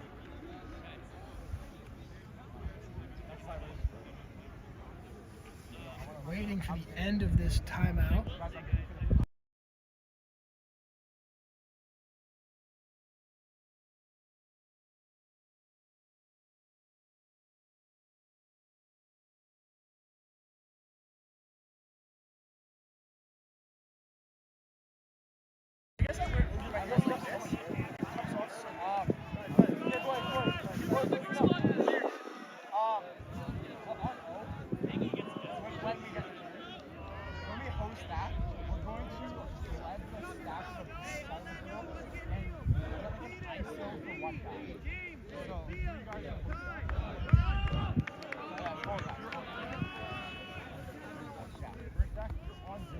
Binghamton coming out of their timeout now. We'll see if anything changed, or if they're just if the only thing that changed is their energy levels. Speaking of changes, I will be doing some play-by-play until halftime. My awesome co-host Sean Garlick will be doing some color commentary. So we are right behind Ottawa right now. Ottawa has been on this field. This is its third of 4 games being on field number 3. And Ottawa is expected to be here for game number 5. Stay tuned for game number 5, Ottawa against Yale after this. I gotta say, right now, it's very clear, just looking at body language, which team is winning. Binghamton, very serious, very stoic on the other end of the field. Whereas Ottawa, they're playing loose, they're playing relaxed. When they're standing here, they're joking around with everyone. Honestly, it's kind of fun to see. You can tell that this team is more prepared and they're more comfortable in this mindset. Here's the pull by Ottawa. A deep shot. Back into Binghamton's end zone. Now Binghamton has a steep hill to climb. He's gonna have to throw it the opposite direction. Now to its left side, right by the sideline, avoiding the double team. Has to switch sides. Now on its right. Now here's the deep shot, and it is right to an Ottawa defender. An easy interception. And the GGs might say it is GG after its offensive barrage that we are witnessing at the moment. And that was just, you know, he wanted to keep that in the air for longer, but it just hooked a little too much. And again, thankfully, Binghamton just caught a break. And now here's another deep ball. Wide open man, just steps away from the end zone. Binghamton has a receiver on the left side. Wide open. And does he get both feet in the end zone? Yes, he does. Count that one for Binghamton. 2 quick plays, and now 2 points on the board for Binghamton. It's 5-2 still in favor of Ottawa. you can feel that energy coming back to Binghamton, the celebrations. They're slowly getting back into it. Whatever that coach said in that timeout seems to be working just fine. Let's go, Darn!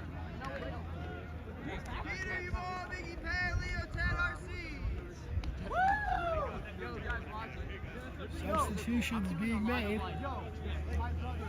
As we can see, a huddle's kind of getting formed right in front of our eyes. Or it looked like it. There are some interesting jerseys, I gotta say. Like, there are some that are very clearly like softball beer league jerseys, and then there's a guy with a tank top that has a Sharpie drawn 7. So a lot of creativity here. Or 47. I think that's just the fun of playing in club sports, Sean. I love it. I love Yeah. Who doesn't? it. He doesn't even have a number. He just has flowers in the back of his jersey. 2 of them do. Don't hate the player, hate the game, Sean. I'm not hating anything. This is cool. I don't hate it at all. I actually encourage it more than be against it. We have, so on the field for Binghamton, we have Flowers number 1, 19, 47, Flowers number 2, 3, 50, and 29.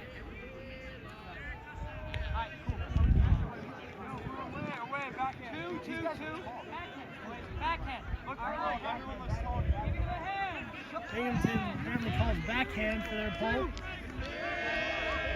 That's a laser beam, but I think that's going to be a bit short. And here comes Ottawa. A lot of time for Ottawa to move up. Morning back in the middle. It's a good flick. Now Ottawa working from its left is going to stay that direction. Ayad now has it. Ayad working closer towards the end zone. Going to find Morning again. Bit of a low throw. Now another laser beam. Ottawa within reach of another point. There's the throw. There's the catch. Ottawa makes it 6-2 in its favor and regains a 4-point lead over Binghamton. I mean, That was a quick drive. It contained a lot of plays, but Ottawa ultimately got it done. Moving from its left ultimately to its right at the last moment. I mean, it's just unbelievable how well-sound and well-trained this Ottawa team is. They are head and shoulders above most of the other teams here at this tournament, and it is very clear as to why. We thought in the last game that Toronto offense was very well organized. I mean, this is something else entirely. This is something special. Ottawa with a new lineup out now.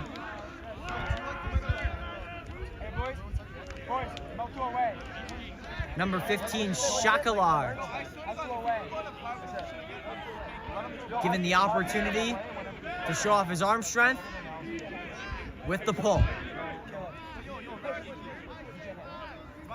Getting set in position. Now Shakalar gives a signal. But is Binghamton ready?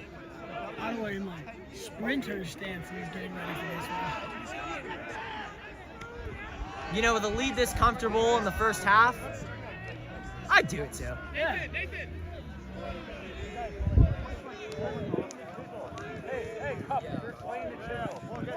Knowing especially last game, Binghamton, not so much a second half team. It's not looking good. Here's the pull. Heads to the left, but trickles back to the middle of the field. And it gets by them. Oh, wow. That does not look good for Binghamton.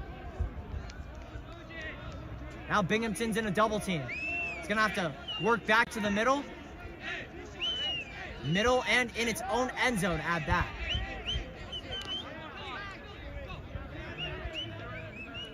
Binghamton pretty much triple team, gonna have to fling up a prayer, and that prayer was answered.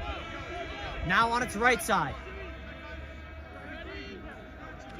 Gonna have to do short throws now, but here's the deep ball. And it is intercepted. Shakalar got his hands on it, and Ottawa has numbers if it moves quick. Now Shakalar. Binghamton gifted another opportunity of a communication error by the Ottawa GGs. Binghamton needs something here. We're already almost 30 minutes into this one, and they have scored just twice. Binghamton's going a little shorter now after using the deep ball in each of its last 5 possessions. 22 minutes between their first and second. And now they got a scorers. wide open man, and that's a score. Binghamton makes it 6-3, still in favor of Ottawa, but the climb back for Binghamton has only just begun. And you gotta love the creativity of the celebrations as well. What am I looking at? Confused what's happening, but it's a celebration nonetheless. Binghamton, 22 minutes between their first and second scores, just 7 between their second and third. At that rate, it's going to be 2 minutes on their next one.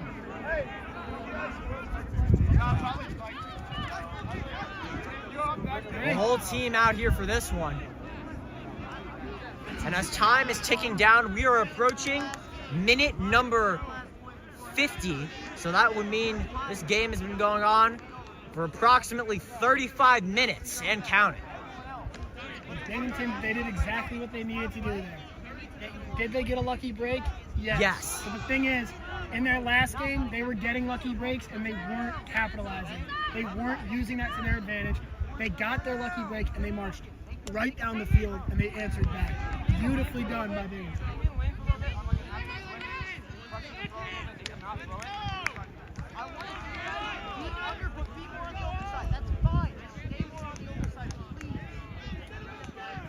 It hasn't been, well, I mean, it has. It's been both, but more so than their offensive struggles.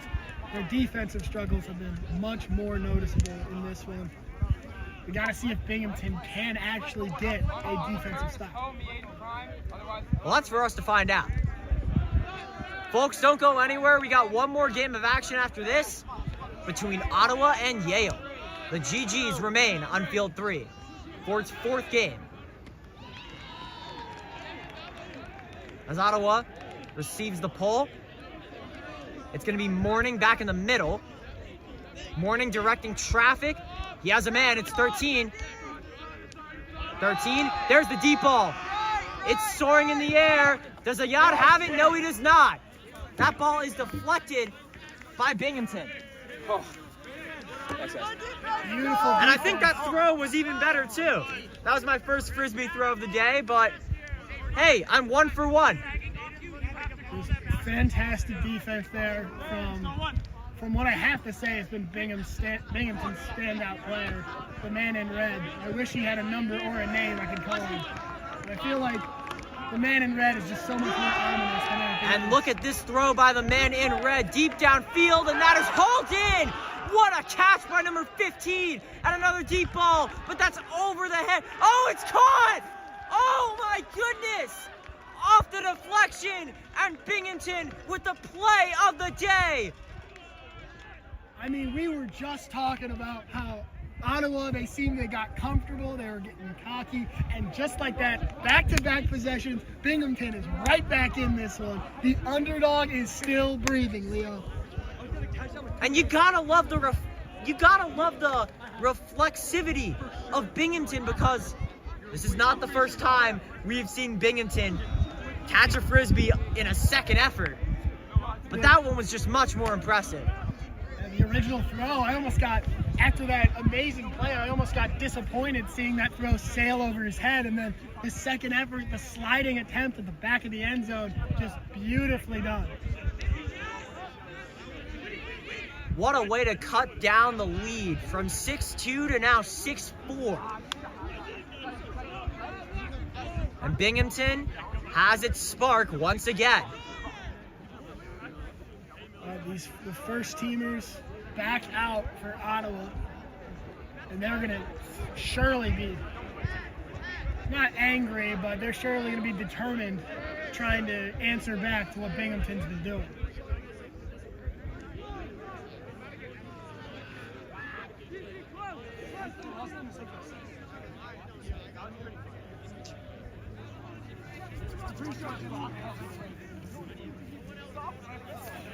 That might have been the play. I don't think any sequence could top what I just watched from Binghamton. That pull, it's coming towards us a little bit, but it's gonna land right in front of Ottawa's end zone. Now Ottawa has it. Morning hands it off. Now back to Morning. Looks like this offense revolves around number 41, 41 being Morin. Makes the defender fall, now is gonna use that to his advantage. Find an open man on the right side.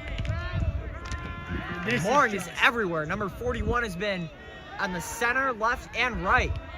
This is just... Seems like the captain of this ship for Ottawa. I mean, this is just beautiful to watch. It's like the tiki-taka offense from Messi's Barcelona days. Nobody's holding the Frisbee for long. It's a lot of just short passes, but it is beautiful and it's working. Ottawa playing the long game. Slowly working its way up the field.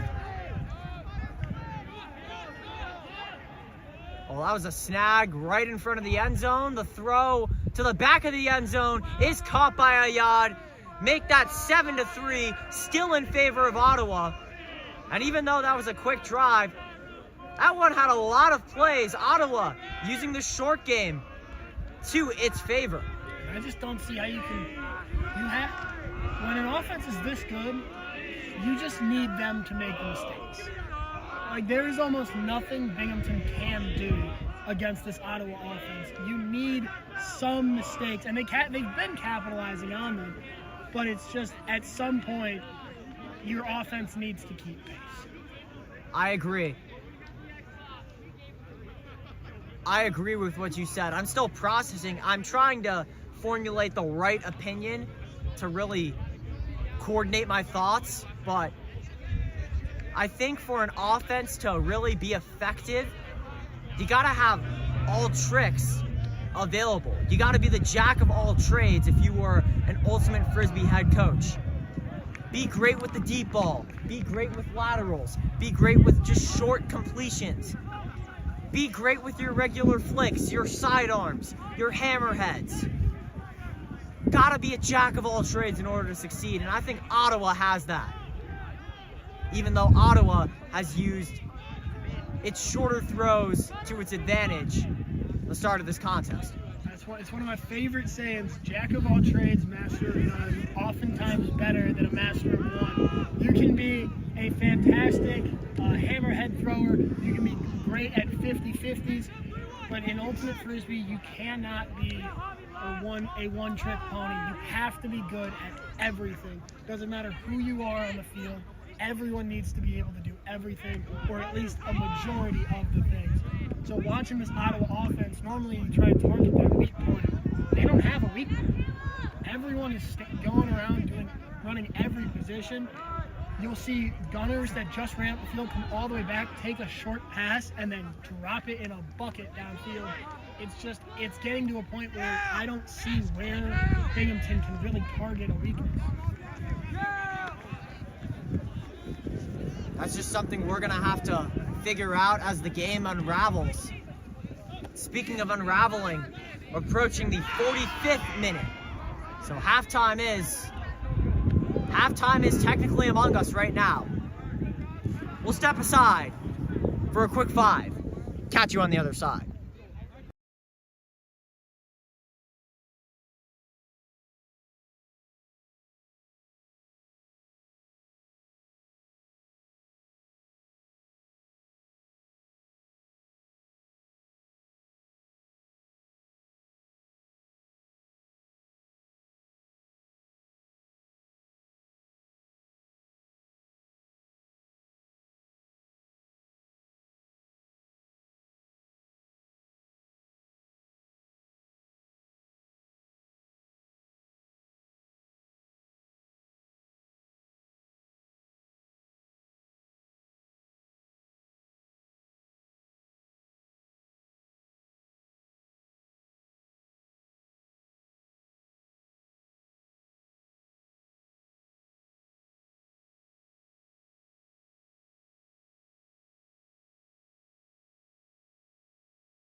We welcome you back to Lower Hookaway Fields on South Campus for half number 2 of Ottawa and Binghamton. Ottawa currently with a 7-4 advantage over the boys in green. Actually, I should say the boys in white, because as we mentioned before the start of the game, someone cracked down on the crazy combinations that Binghamton had and gave them all the same color jerseys. It's a little disappointing, I can't lie. Ottawa receiving the pole to begin the second half. Gonna work from the middle once again, and a foul looks like already. Not even 5 seconds into action. A penalty flag has been thrown. Can't exactly tell what the penalty is. Don't think it affects the game that much though.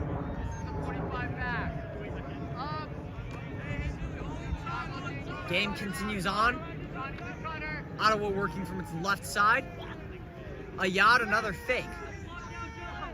And Binghamton, another deflection. That's just what Binghamton needed. Does Binghamton have the numbers?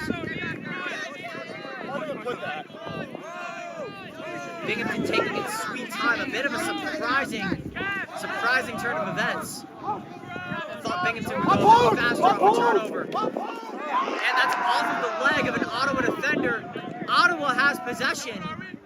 Great defense here from both teams. You know, Ottawa doesn't really have to sprint down the field as much as Binghamton. Ottawa's pretty comfortable right now with a 7-4 lead. And it seems like Ottawa has a pretty set game plan offensively.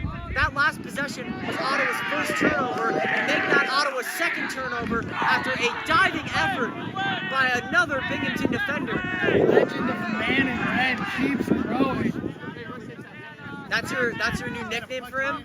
Oh, that's all I know. That was an absolute snipe down the sideline. Let's see if this Frisbee can get into the end zone. He's gonna have to go a bit backwards first. Now here's the man in the red. The fake, below down, diving catch, touchdown, 6-7 in the end zone. And Binghamton starts the second half scoring. It's 7-5, still in favor of Ottawa. What a toss by the man in red. Kept that maybe a foot off the ground, put it where only his man can get it. Fantastic play there by Binghamton. They're right back in this one. And Sean, I had to pull out the number. Oh, don't start.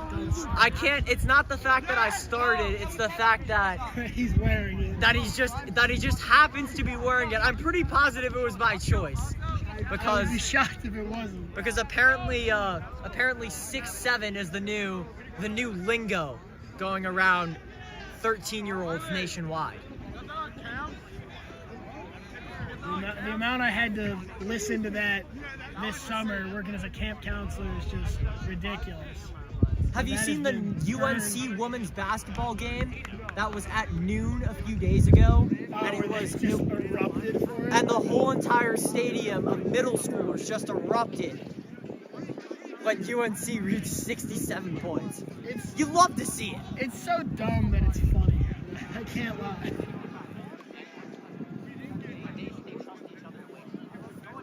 Again, the big story, it wasn't about Binghamton. I mean, their offense absolutely needs to keep pace, but it's can they stop Ottawa on offense?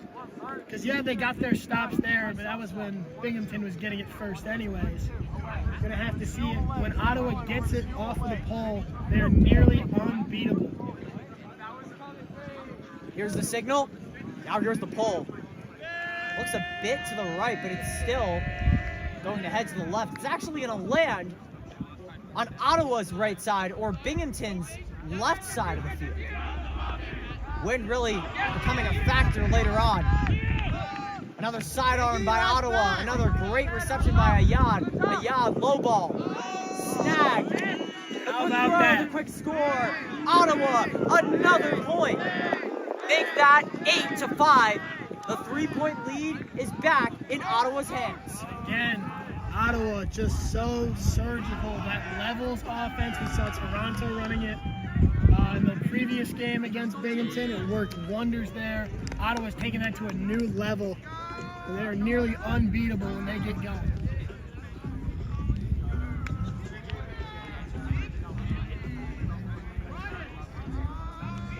as I rest my voice a little bit, it's crazy to notice how loaded, how stacked these championship teams are. Especially the one seed like Ottawa. Feels like we see almost every guy make an effort to have a lasting impact on every game, not just one game, every single game. Absolutely. I mean, when you they got a bunch of competitors willing to give 100% all day, every day, and that's what championship squads are all about in any sport. Absolutely.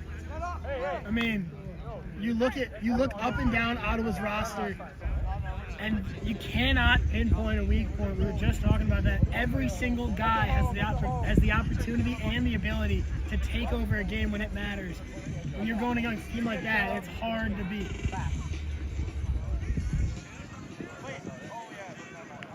Shakalar, the signal. Let's see his pull. Laser beam. Very low. Yeah, Binghamton has some pretty good field position. Can he use the deep ball? It's actually gonna use a tough lateral, but that goes right away from number 67. So now Ottawa has better field position. This is exactly what you cannot do against Ottawa. When you give them an advantage, more often than not, they're gonna take it. Sidearm, tight window, and another score. Oh yeah, punt that Frisbee. It's a 4-point lead, make it 9-5 Ottawa. And the GGs are cruising for another GG. A lot of confusion there from Binghamton. Everyone just watched the Frisbee go through. No one made an attempt at it.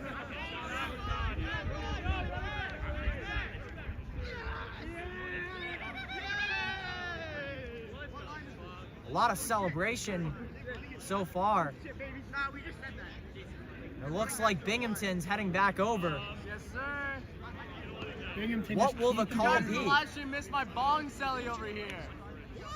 So close. It's okay, our guys got it.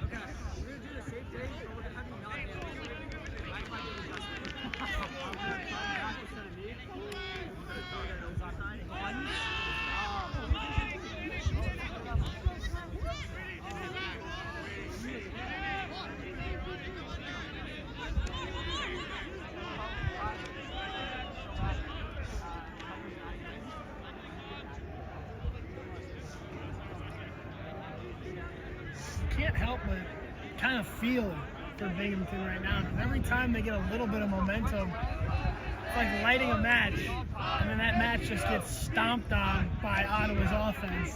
Seems like every time it looks like Binghamton's crawling back into this one, Ottawa just snuffs them out.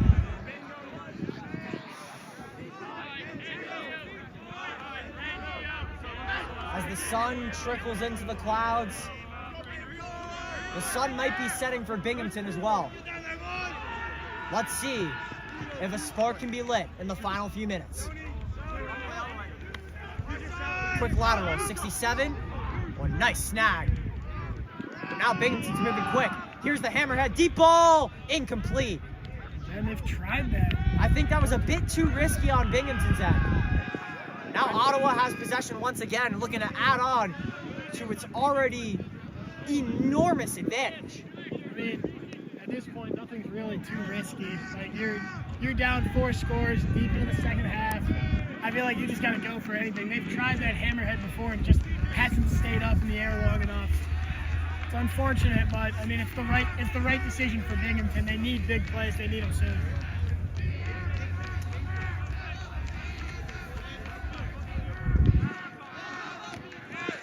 So the sun isn't an issue anymore as it's now into the clouds. Let's see if this could either help or hurt Binghamton as it still tries to come back against the 1 seed. But does the 1 seed have numbers? No starters are in, but would that matter? I don't think it would. Here's the deep ball in the end zone, deflected. And yes, we got that on the broadcast. A great defensive effort by Binghamton. And this game is still within reach for the underdogs. I love that whenever somebody sees a camera, their personality starts coming out. It's great.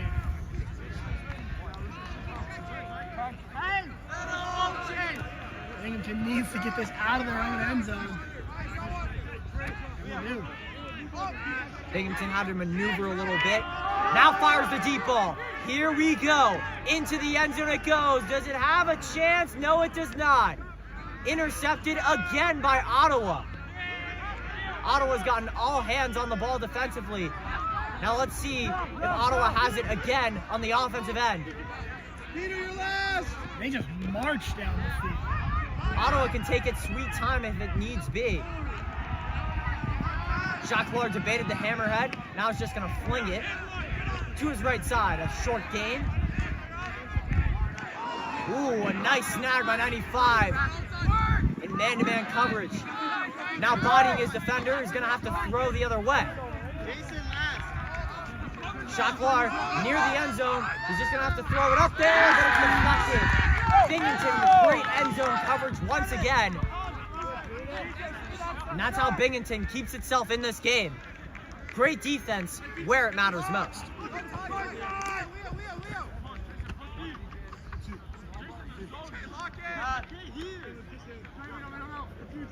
Binghamton awaiting its opportunity to fire the deep ball.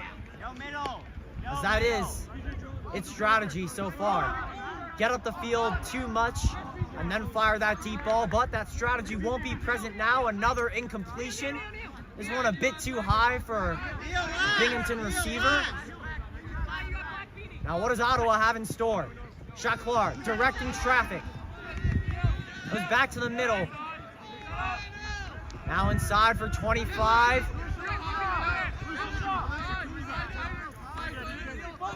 And Ottawa doing the right thing, just taking it slow and steady.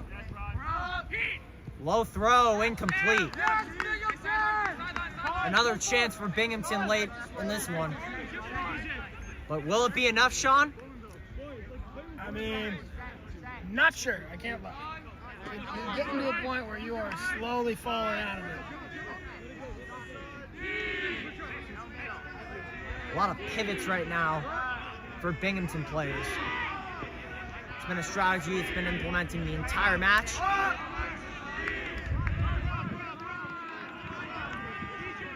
Binghamton also taking its time. However, is that really the right play?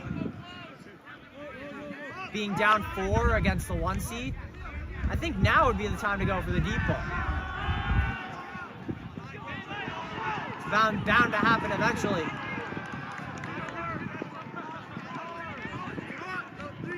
Has a man wide open in the end zone, but I think it's just too far of a throw. He's going to have to resort to a lateral to the left side. Now fakes the hammerhead. Could have had that throw easily. They still have that man wide open on the left side. He's going to actually throw to the right side. The hammerhead in the end zone, deflected. I don't think that was the right play there for Binghamton. I feel like if he caught it, it would have been the right play. But you see, on that left side of the field, the man was wide open in the end zone. I just don't get the mindset of throwing all the way across the field. But at the same time, I think the mindset I guess was we just trying don't to know. We're only broadcasters. We can't really dig deep into each team's own offensive strategy. Somebody almost just got clocked in the Binghamton huddle by a Gatorade. We head to a timeout. Both teams looking to collect themselves as there have just been 2 scores so far in this second half. Or 3 scores so far. Ottawa leads it 9-5. Sean, this is where you take the reins. Finish the job as Ottawa might. But you'll see in the coming minutes as Sean Garlock will be back on play-by-play for the remainder of the contest.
Ladies and gentlemen, welcome back to the lower fields here on South Campus. I am Sean Garlock, joined by the marvelous Leo Schaefer. And as of right now, time is running out for Binghamton. They trail by 4 scores against the first-seeded Ottawa GGs. Leo, how do you think Binghamton has? Do you think Binghamton has any chance of getting back into this one? And if so, how are they going to have to do it? You know, after that last drive, I don't really think so. That was a wide open opportunity right down the same sideline. That was an easy throw to make. Binghamton just couldn't convert when it mattered most. I think if Ottawa puts one more, and they're just about to do a deep throw towards the back, it's caught. And that could be the nail in the coffin for Binghamton. Score of 10-5. Ottawa is pulling away here in the second half. 26 minutes remaining.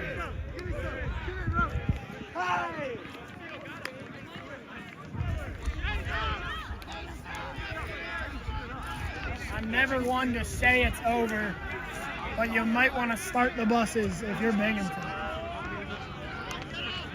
You can never say it's over until it's actually over. There's always hope. Even though Binghamton down 5, it's a long trek for the boys in white and green. But you gotta have confidence. The game's never over until the clock hits 0. So Ottawa's first team will return to the pitch. Binghamton sending out their first teamers as well.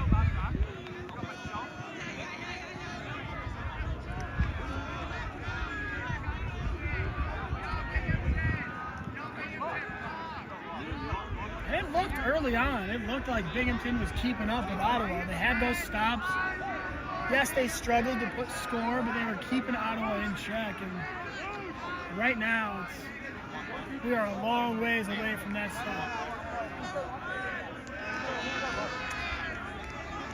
It will be a Yad pulling for Ottawa. Binghamton needs something and need it quick if they want any chance of getting back in this.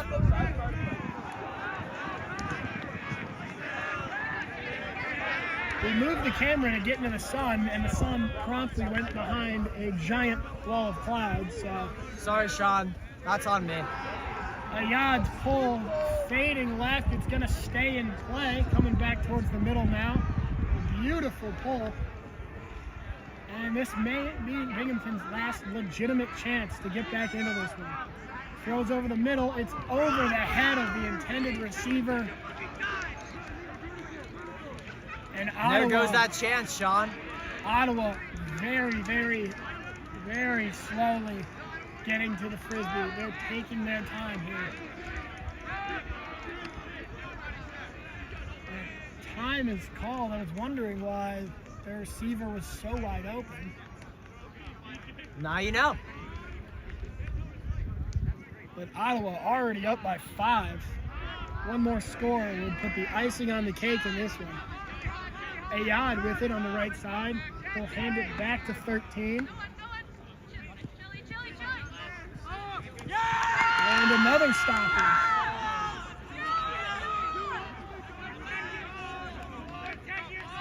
Not quite sure what's going on between these or what the call is. However, time is still ticking. We're approaching the 20th minute. The more And I think for Binghamton, chances of winning are very, very slim. they trail by 5. They've only scored 5 all game, and Ottawa's on the verge of another score. There it is. Quick pass from Ayad to number 17, and that just might do it. 11-5, the new score. Make that 12-5, actually. Actually, no, you're right. 11-5. A 6-point lead for Ottawa. Do the team still play on at this point? I mean, 20 minutes, you got 6 points to score. I think it's a More of a more Do you of a rest respect your guys, or do you keep on playing? I think they'll keep playing, just for the fact that it's a dignity thing at this point. You're not gonna roll over. You might as well give it a shot. That is the case. You're right.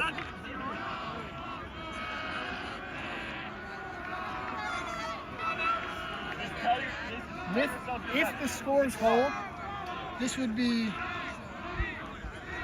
Ottawa would move to 3-0 on the day.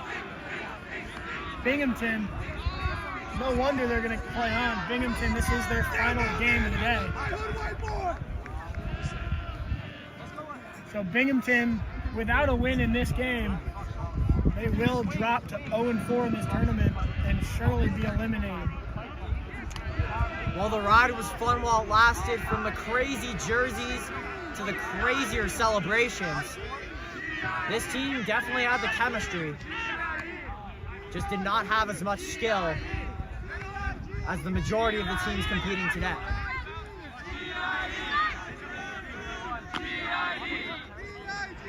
The reserves for Binghamton are in, and garbage time has commenced. I love you, Biggie! Biggie being chanted Fan across favorite the Biggie field. on the field.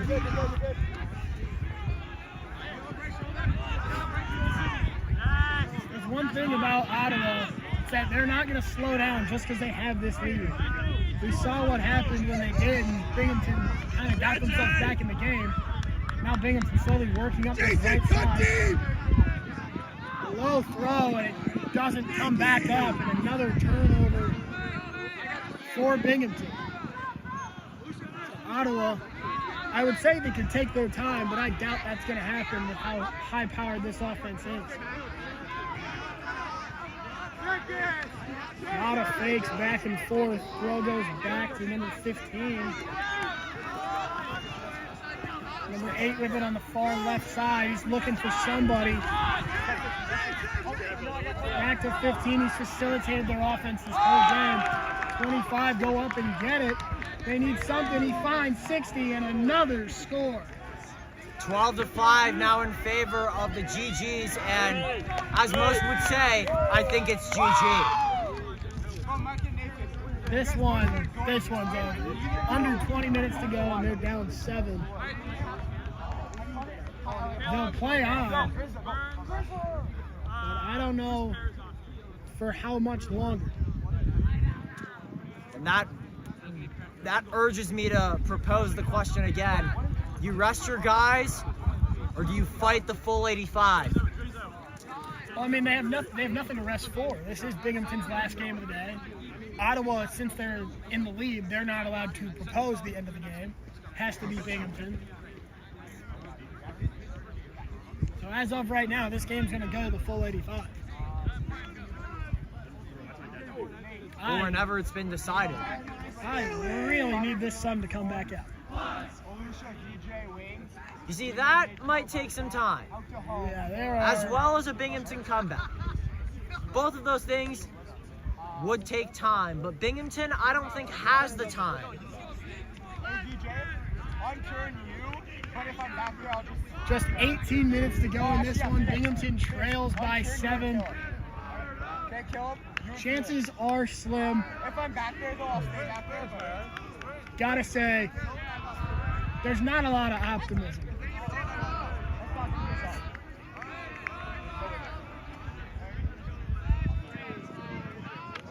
Shakelar ready to pull. Ready for the signal, and here it goes.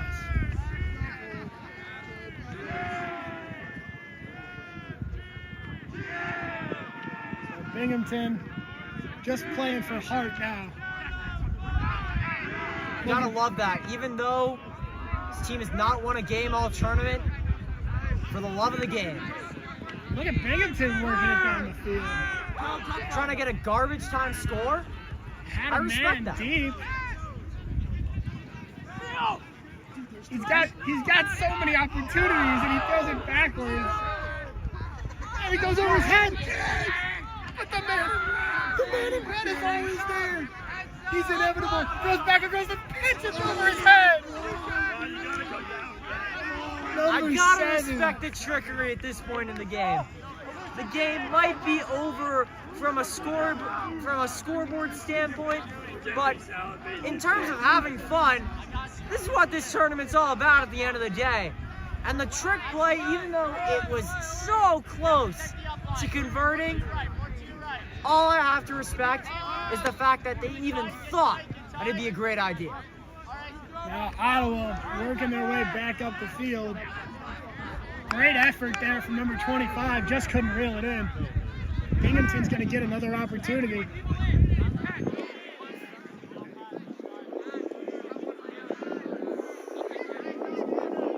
I don't understand how there are some guys out there playing in t-shirts and shorts. That's ridiculous. Pass goes back towards the left side. Good fake. They're going to recenter themselves. Your comment about t-shirts and shorts just made me 10 times colder by the way. Yeah, it's rough, dude. If you guys have been wondering why I've been silent, I am currently freezing in this Syracuse weather. Number 10, they're looking for anything. It goes towards the middle. It's high. It's off his hand. Wow. Visor gets spiked to the ground. Clear frustration. Two great plays that could have happened, but just were inches away from success. Binghamton, 2 straight possessions where they had the opportunity to get back into this one. Well, not back into it. Put up a fight in this one. Shakelar trying to shake his man. He does. Works it towards the left. That's number 8. Good defense here from Binghamton. Works it towards the middle. Back to Shakelar. Cover your man! Clear frustration being yelled from the Binghamton fans. Frisbee being worked back up the left side. Number 25 dumps it back over the top to 15, Shakelar, all the way to 8. And these 3 have been running the offense this whole time. Ball goes out wide to number 60. And back into the middle. And look, how about Ottawa's offense? They score again. Fantastic movement. It's 13-5, and at some point, you've got to have mercy. I don't know if this team wants to quit, though. These Binghamton boys just love to have fun. And that's what we've been having the majority of the second half, even though the score is a bit out of reach. It looks like teams lining up. Yeah, Sean, you're right. I think this should do it. So that will be it. They call it with 14 minutes to go. Ottawa 13, Binghamton 5, your final score. Binghamton, countless opportunities that they just couldn't cash in on. Ottawa, it's almost impossible to beat a team this good. We thank you for joining us. Be sure to stick around for the 5th and final game on Field 3 in just a bit.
and gentlemen, welcome back to Field 3.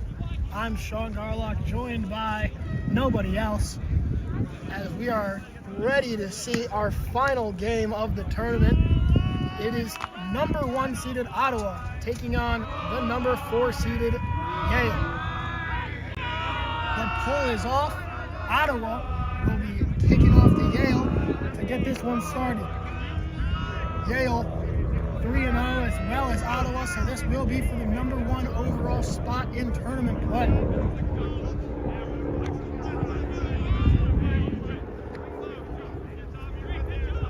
Yale methodically working it around, trying to figure out if there is anyone that can stop Ottawa, and it doesn't look like it. A quick stop there. And here comes the Ottawa offense. Their second teamers out there right now. They'll start from the left sideline.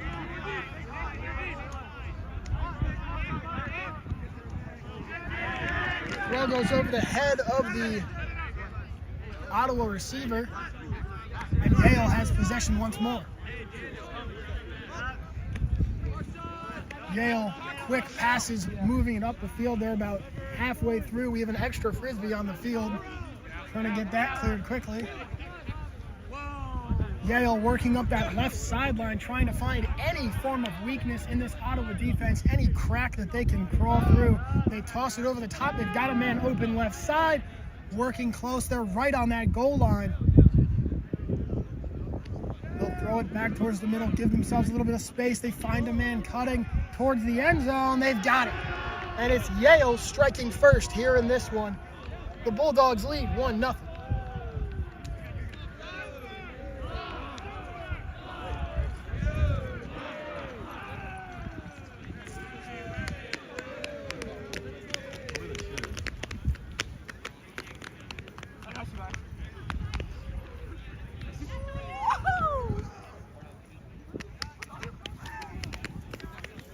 Yale strikes first, and the Ottawa first teamers will come onto the field to receive the pull. Well, thank you, Sean, for covering what I missed. Thankfully, the nice guy over there, right by the outhouse, had a spare bag of food that the Syracuse Doom Ultimate did not claim. So I treated myself to a free bagel with cream cheese. And that has satisfied my cravings. I'm now fully healthy and can bring my best self towards broadcasting this contest. Love to hear it. Sometimes you gotta prioritize your health and safety over your career.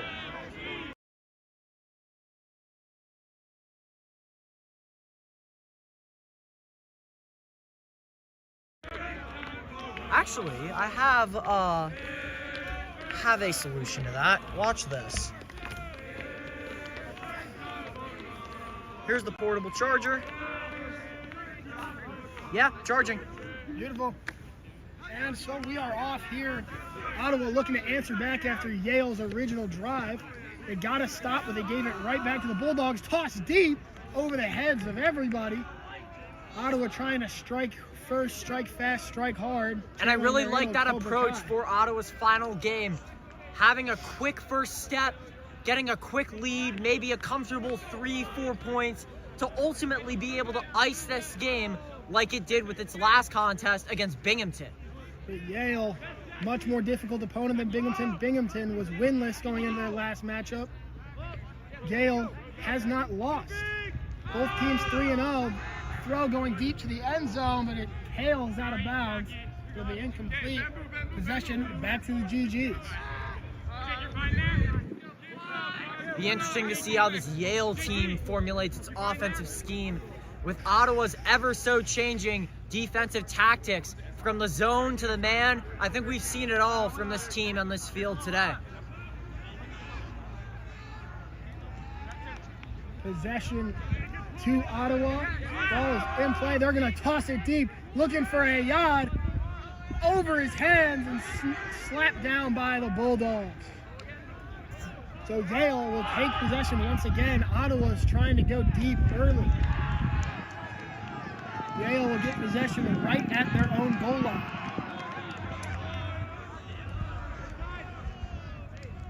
Looking for any form of separation. They'll swing it lateral. Got to get it away from your own goal line. Lofted, and it's right into the hands of Ottawa. And stoppage in play.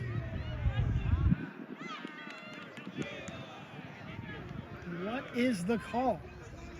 Players debating on the field. Do you think Ottawa could be a bit fatigued for a chance? Definitely. This is the final game of the day. Yeah, I feel like everyone's definitely fatigued here. Throw goes to the left side, and Ottawa answers back 1-1. If they're fatigued, they didn't show it there. So the score, 1-1. Ottawa answers against Yale after a slight miscommunication with the call. Well, that's one way to respond, especially as the number 1 seed. Can't give up any upsets, especially in the later stages of the tournament. Playoff implications are starting to come into picture as we are starting to get a true sense of what the bracket will look like tomorrow. And with Ottawa being 3-0, winning every single game it has played on this field, now is not an opportunity to lose that momentum. I apologize. I said before Yale was coming into this one 3-0. Yale did lose their last game to the University of Toronto. They are 2-1. A loss here and a loss here at all will knock them out of the playoff picture as Toronto holds that tiebreaker over them in the head-to-head. Yale in orange and white and blue and white. Yale. Some of the jersey names on the back include Crypto and Stocks. Yale needs a win here. A win here would put them at 3-1 with the tiebreaker over Ottawa, guaranteeing them at least the second spot in the playoff picture for their pool. A loss would knock them out entirely. They'll elect to catch the pull, and Yale will start with possession. Working very laterally back and forth, just trying to find a crack in this defense. They've got 3 men downfield, but so far they haven't had to use them. They're walking right up the middle. Now they work to the outside. They've got a man wide open. They get it back. That's number 3. He'll hand it back to 43. He's been facilitating this Yale offense since he stepped on the field. Throw goes back towards the middle. Yale once again just waiting. They're lulling that defense to sleep. Throw goes backwards again. Try to give and go. It didn't work there. They'll give it back one more time. So that big throw, they've almost walked all the way back to where they were. Throw goes up, that's 43 again. Throw towards the middle. And Yale, they're moving forwards and backwards. You can't tell if they're actually making progress.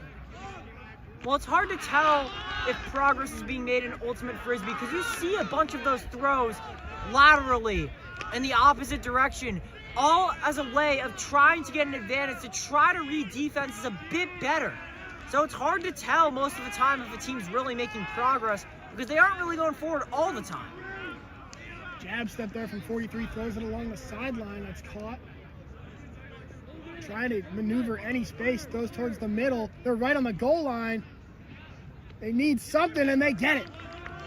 Yale, a quick toss, and just like that, they retake the lead. It's 2-1 in a do-or-die game against the number 1 team in this tournament. Yale is putting up a fight. That's something we didn't really expect early. Yale to have the advantage. I think most bettors would have bet on Ottawa. Easy money line, but with Yale taking the quick first step instead of Ottawa, I think this could really turn out to be a different game than we both perceived. I mean, you cannot count out this Ottawa offense, though. They dismantled Binghamton in their previous game. I mean, they're the number 1 seeded team for a reason. When you're looking at these teams, you have to remember Ottawa Ottawa is the #1 seed. There is a reason that they are that high ranked. Their offense is just a little too good. Yale, as much as I love what I've seen so far, it's just a matter of their offense has to keep up because they're not going to stop Ottawa forever.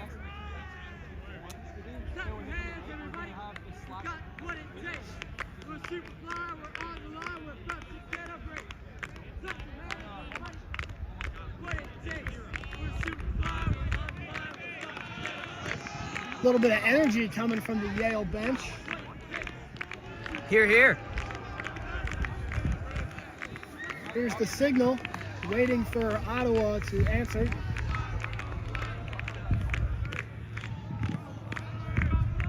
And here's the pull. Pull goes well right, but it's coming back towards the middle. Ottawa will elect to catch it. Beautiful underhand toss there. It's Ayad. Ayad, again a forehand. And they are marching down the field quickly. Just like that, they almost answered back, and they have. Just like I said, this Ottawa offense is too good to rely on defense. And as the air gets colder, so does Yale's chances of winning this game, because Ottawa, not only do they have the talent, they have the depth as well. I think every single player has caught a score so far for this team today. And again, the top 4 teams, top 2 from each pool, will move on to tournament play. And when you're looking at the implications for this game, if Toronto is to win their final game, they would move to 3-1. Toronto holds the tiebreaker over Yale after beating them last game. Yale would have to win in order to knock out Ottawa. If Ottawa wins, they are guaranteed the first seed in bracket play. If Ottawa loses, they could, after a stellar game, stellar tournament and pool play altogether, they could be out of it entirely.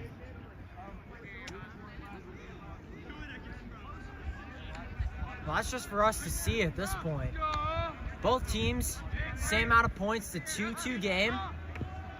Game's pretty much just started, heading on to the 70th minute. It's only 15 minutes in terms of action. We've still got a long way to go. And remember, the second half is much different than the first half. Here's the pull, goes right to the center of the field. They elect to catch. And here comes Yale's offense. They have been so surgical this entire game. They're not going to throw it deep on you, but they are going to make you wonder what they're doing next. Every throw is thought out. Every throw is surgical. And every throw could be a score. Passing it back towards the right side, and that one goes out of bounds. A big break for the Ottawa GGs. I think that throw was a bit too quick by number 43 on Yale. He had the time. There wasn't really a defender that was surrounding him, so he could have taken an extra 2 or 3 seconds to really get his feet in check and hopefully make off a better throw. So Ottawa takes possession towards the sideline. They get some space towards the middle. That's number 8. That's a great inbound play by Ottawa. Good forehand. They're looking back corner. Nobody's covering them. And there's another score. That's Grizik. And he has been a monster this tournament. Just last game, he had 3 scores. This game, he's already got 2. Now 3-2 in favor of Ottawa. Now Ottawa looks like it might have a chance to pull away. Another offensive blunder by the underdog. This time it's Yale. That's how Ottawa really pulls away and finds ways to win. Other teams' mistakes, not their own. And again, depending on the result of Toronto's matchup, this is a must-win game for both teams. Who are the wings? Toronto currently facing off against Syracuse. Syracuse at just 1-2. Right now, A Yale loss and a win over Toronto could put them into a playoff spot. So they certainly have something to play for. just do this.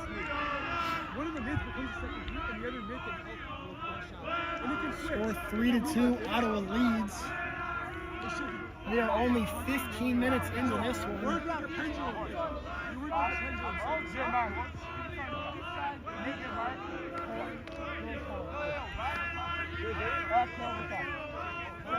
Despite the failure, the energy from Yale's sideline is second to none as Shaklar punts it away.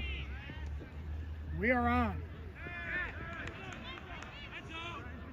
Yale, quick pass towards the center of the field, and here they go. Sitting towards the right side, they're trying to pick them apart like they did in that first drive down the field. It's number 43. He's been on the entire time. He has not taken a break yet. Be interesting to see what actually transpires over the course of these next 65 minutes. We are approaching the 65th minute. That means 20 minutes have gone by. Not that many scores have happened so far.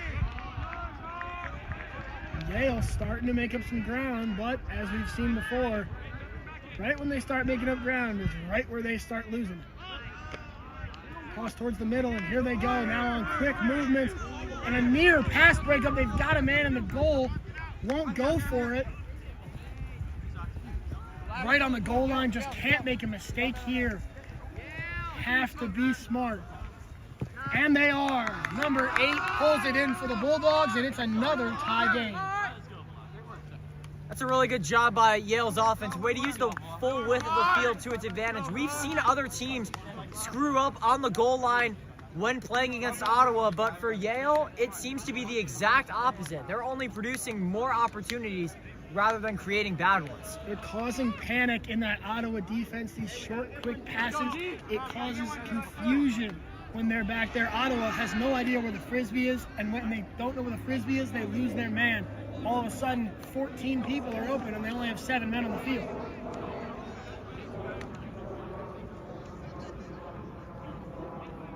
And now in a tie game, Yale needs a stop. You have to hold control in this one. Because again, 4 teams in their pool still with playoff chances. Oh wait, no, you're on the right.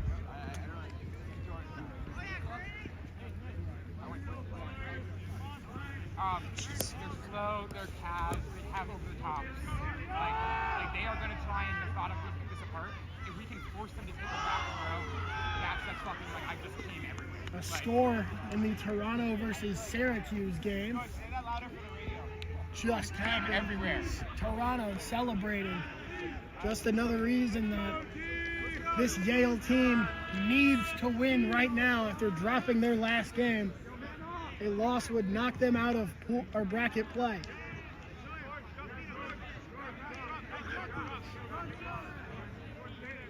Ottawa surveying the field. You know they'll take that big shot when they want to. It's only a matter of time, and Ottawa knows when to strike. Just does so at any given moment. The opposing team never really expects it until it ends up happening. Ayad takes possession back. Good fake there from him, draws some attention, gets him some space, and now look at the running room they get. Fake down the field to 23, and now he's wide open. Are they going to look at him? No, they won't. Looking for anything towards the end zone. Back to 41, wanted Ayad. Now he gets him. He's got a man back to the end zone. Backhanded hammerhead, and goes up and gets it. What a play by number 17. Another score for this Ottawa offense. That play seemed a little familiar. The same guy actually reached up over 2 defenders previously in one of Ottawa's prior games and caught a one-handed reception. It was in the morning, Sean. I don't think you were present for that one, but he does it again, number 17. The quick hands, the quick feet, much needed for Ottawa to get back to its winning ways. So Ottawa back in the driver's seat here, 4-3. A win guarantees them the number 1 overall seed in bracket play. A loss, and they could be out entirely. Yale Yale needs to keep pace because once Ottawa gets rolling, it is hard to slow them down. I'll have one of the snaps.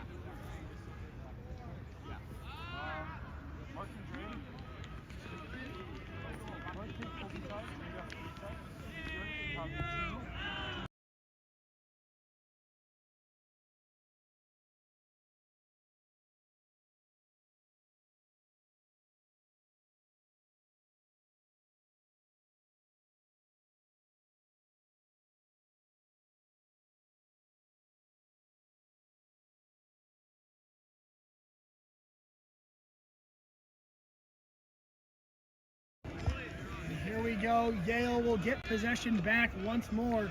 They trail by 1, looking to keep pace with Ottawa.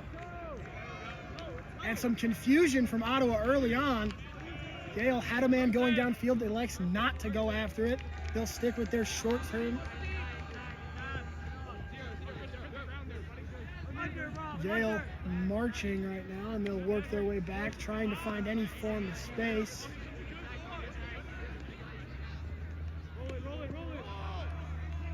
Towards the sideline, another great pass, and they're just over midfield now.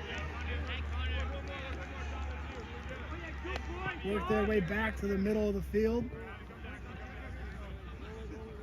Hands it off, and again, it's death by 1,000 paper cuts right now for this Ottawa defense. They've had multiple opportunities to take that deep pass, but they're playing it safe, and so far they're being rewarded for it. Goes up and over, and it's caught by Yale. So much confusion, and somehow the Frisbee ends up in the hands of number 33 for Yale. It's another tie game. Well, Sean, you know what happened? I think the Yale wide receiver deked out the Ottawa defender in a way. Even though it wasn't a deflection necessarily, the Ottawa receiver, number 33, still got that one hand up there. So the Ottawa defender, the Yale receiver got a hand up there, but the Ottawa defender, he thought that was going to be a jump ball, but the Yale receiver didn't end up going for it. Instead, he pulled back at the last moment, put two hands up over or behind his back, I should say, to get the reception. Yeah, the Yale receiver, he jumped a little bit early, and whether that was a mistake, when the defender was playing the receiver, not the Frisbee, so he jumped early as well, gave the Yale receiver just enough time to stick his hand up after he came down and snatched it. So now tie game once again. We are 22 and a half minutes into this one. Game is tied 4-4. Yale, Ottawa. It's the number 1 versus the number 4 overall seeds in this bracket, or in this tournament. Pick number 1, Defensive adjustments being made for Yale as they wait for the return signal.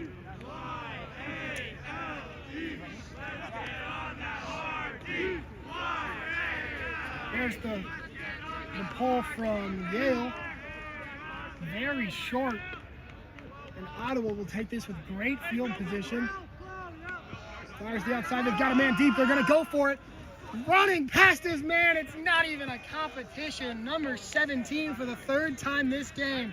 A little bit of showboating there afterwards. And this kid can do it all. He's been great offensively, and as we've seen earlier, defensively, had a few pass breakups as well.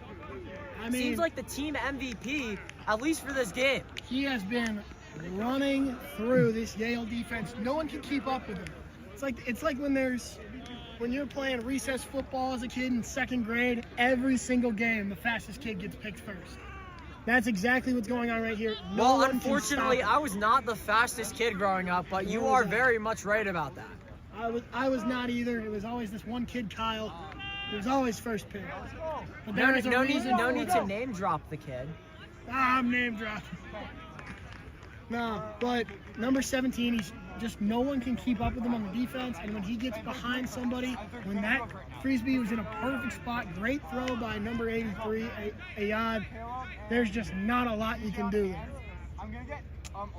So Yale, once again, their slow, methodical offense just got blown out of the water by a big shot from Ottawa. They're going to have to answer right back. Mark, you got right side, deeper, and I've got open side. Okay, so Mark got open side.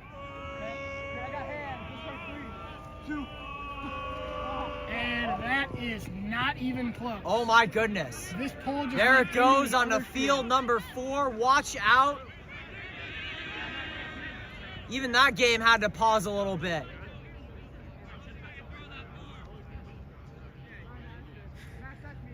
So that stopped not only 1, but 2 games of Ultimate Frisbee action.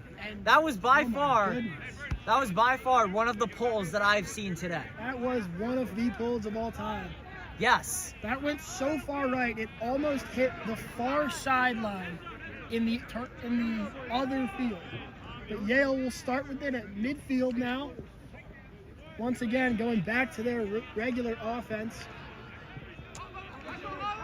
Daylight starting to run out here. Quick throws to the right side, number 22 with it now. They're about 15 yards shy of the end zone. Now 20 as they pitch it back. And make it 25. Throw goes to the left side now.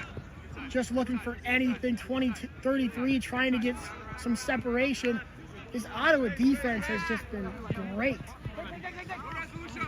Now number 3 is just looking for something. They're right on the goal line. Gotta get somebody open.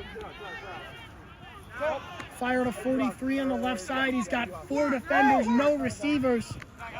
And there he is, number 5, his first score of the day. He's been more of a facilitator for this offense, but he contributes with the catch. And just like that, Yale has tied it up once again. Again, that short game really working to Yale's favor. As you just mentioned, number 5, he was facilitating most of the offense. However, hasn't really been targeted in the end zone. But on a short play like that, where he's kind of been specializing in the majority of the game, I think that's a very appropriate moment where you do target your hidden gem. It's a perfect strategy, and some substitutions now being made from Yale. Yale has been taking out their starters, giving them some much well-deserved rest. I mean, to keep up with this Ottawa offense, you deserve some time off. But we're gonna especially in a close game like this. It's a 5-5 contest right now, and honestly, this game could really go either way. I think both teams are right even where they're at, regardless of the seedings.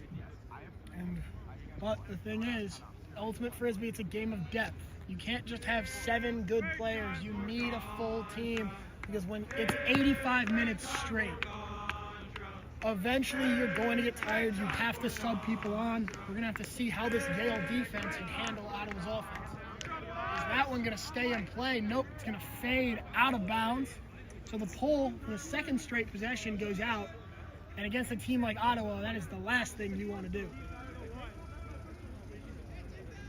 Yeah, I kind of have to agree with you now thinking about it. Bad pulls have really been one of the storylines of this game, because it's just given teams more opportunity to score. And I don't think there's been a possession in the last 5 minutes where there hasn't been a result of an end zone completion. New substitution in guarding number 17, who he's been running the show most of the day. Backups, a few in for Ottawa, but it's mainly their offensive unit back in right now. Throw goes up, caught by 16. Again, they're just trying to pick apart this Yale defense. They've got their stack in the middle of the field, waiting for someone to break away. They give it to 17. He's got a guy in the end zone, doesn't throw. They have 16, and they're going to say that's a score. That was a lot of plays. I could tell you got a little tripped up there, but at the same time, like, there's just too much to really keep going on with Ottawa's offense. Don't you think? So much to follow for these guys, for both offenses all together. I mean, there's so many passes, so much movement going on. It makes me think how hard it is to actually be a defender against one of these teams. So now, 6-5 the score. Ottawa.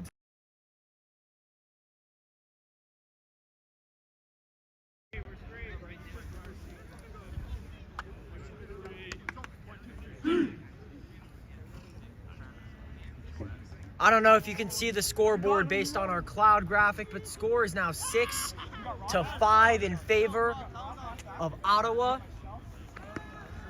I will step in to do some play-by-play for a little bit. Sean Garlock, who has been incredible today, is on color commentary. Don't you flatter me, Leo, but you've been beautiful as well. Who's left wing? Let's see if both of these teams can give us a beautiful performance, though. Number 60 says so, but I don't know if I believe him. Here's Ayad with the pull. On the line. Oh, yeah, that's not a good sign. Another pull that's out of bounds. So Yale is going to start midfield and at the center of the field as well. Third straight pull out of bounds for these teams. Let's see what Yale can do.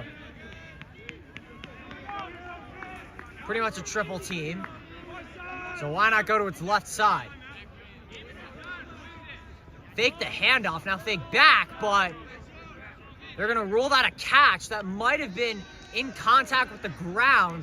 No signal yet. Yale still with possession.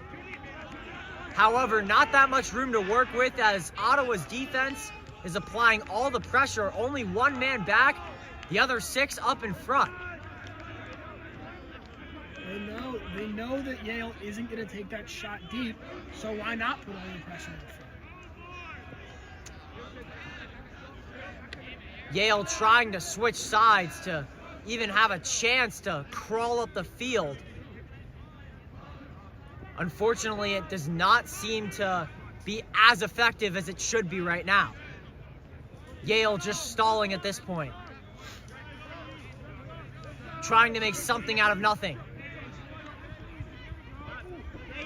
And nothing's gonna happen. Amazing defense by Ottawa. The pressure was there. It's the first mistake you've seen from this Yale offense all game. Now let's see if Ottawa can capitalize. Morey. He's gonna fake. Now he's gonna fire to 17. 17's gonna laser it right back to Ayad, who's in the middle that time. Now he's gonna do a timing route in the end zone. Dive and catch. And he holds on. What a play by Ottawa. Ayad, another beautiful throw. And the GGs lead 7-5. And this is nightmare scenario right now for Yale. You gave up possession, and you gave up another score. Now you're down 2 against the best team in this tournament.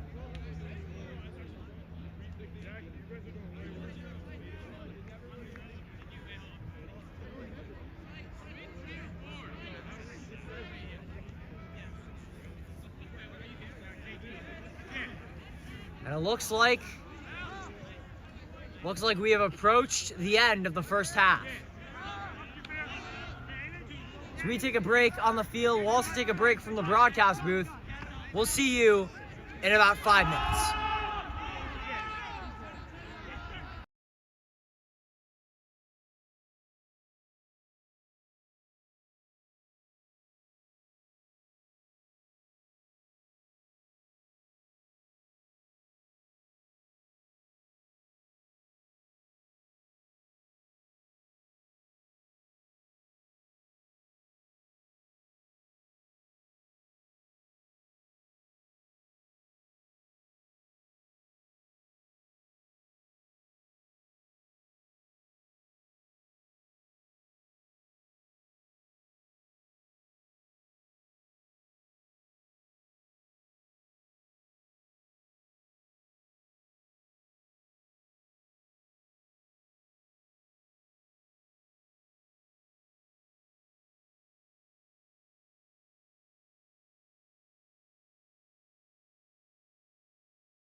So for right now on the broadcast, we are at halftime, talking about the bracket play scenarios.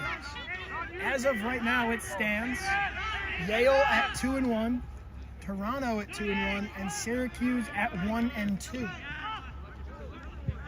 If Toronto wins, Yale has to win this one, or else they will be eliminated from bracket play. If Toronto loses, Yale again has to win. If Yale loses, they are almost certainly out of bracket play. The interesting thing comes from the number 1 team in this tournament, Ottawa. Ottawa is 3-0, but if they lose to Yale and Toronto wins, they would be in a 3-way tie for first place. And as it's already been discussed, the top 2 teams move on. Losing to Yale would put Yale in over as the tiebreaker. Toronto's win over Yale, as well as point differential, gives Toronto the number 1 seed, giving Yale the 2nd spot and knocking out Ottawa entirely. However, if Yale loses here and Syracuse on the other field beats Toronto, Syracuse would jump into that number 2 spot. So a lot of different opportunities going on for 4 different teams coming down to 2 games playing at the same time.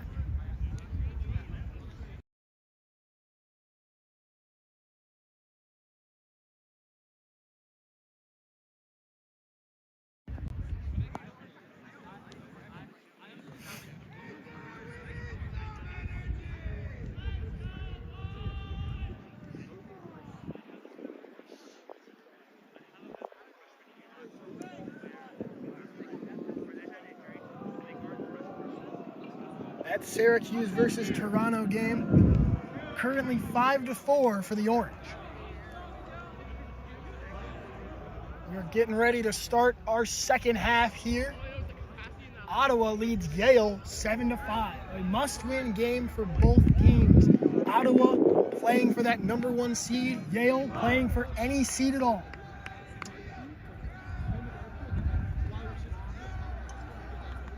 This would be the biggest upset of the tournament. The number 1 seed, Ottawa GGs, have not played in a game closer than 4 scores all day. But once again, if they were to lose and Toronto to defeat the Syracuse Orange, there is the chance that they would miss bracket play entirely despite their fantastic day so far in pool play. It all comes down to this second half. The offensive unit is on.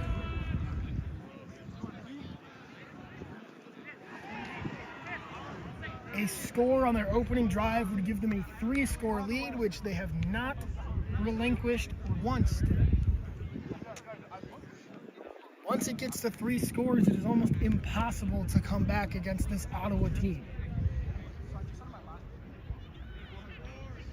It is a lovely 42 degrees and falling here in Syracuse. The wind chill has it at 41. And there are people in shorts here. I don't know how they do it.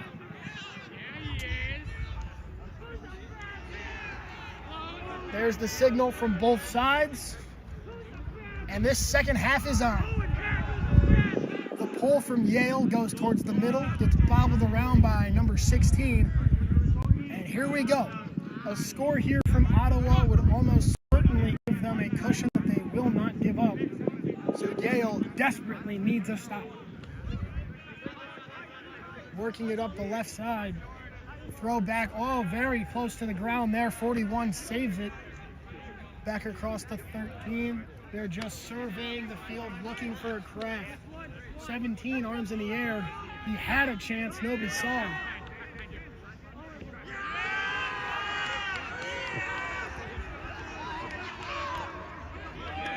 The GGs trying to say goodnight to the Bulldogs. It's sideways. You gotta rotate with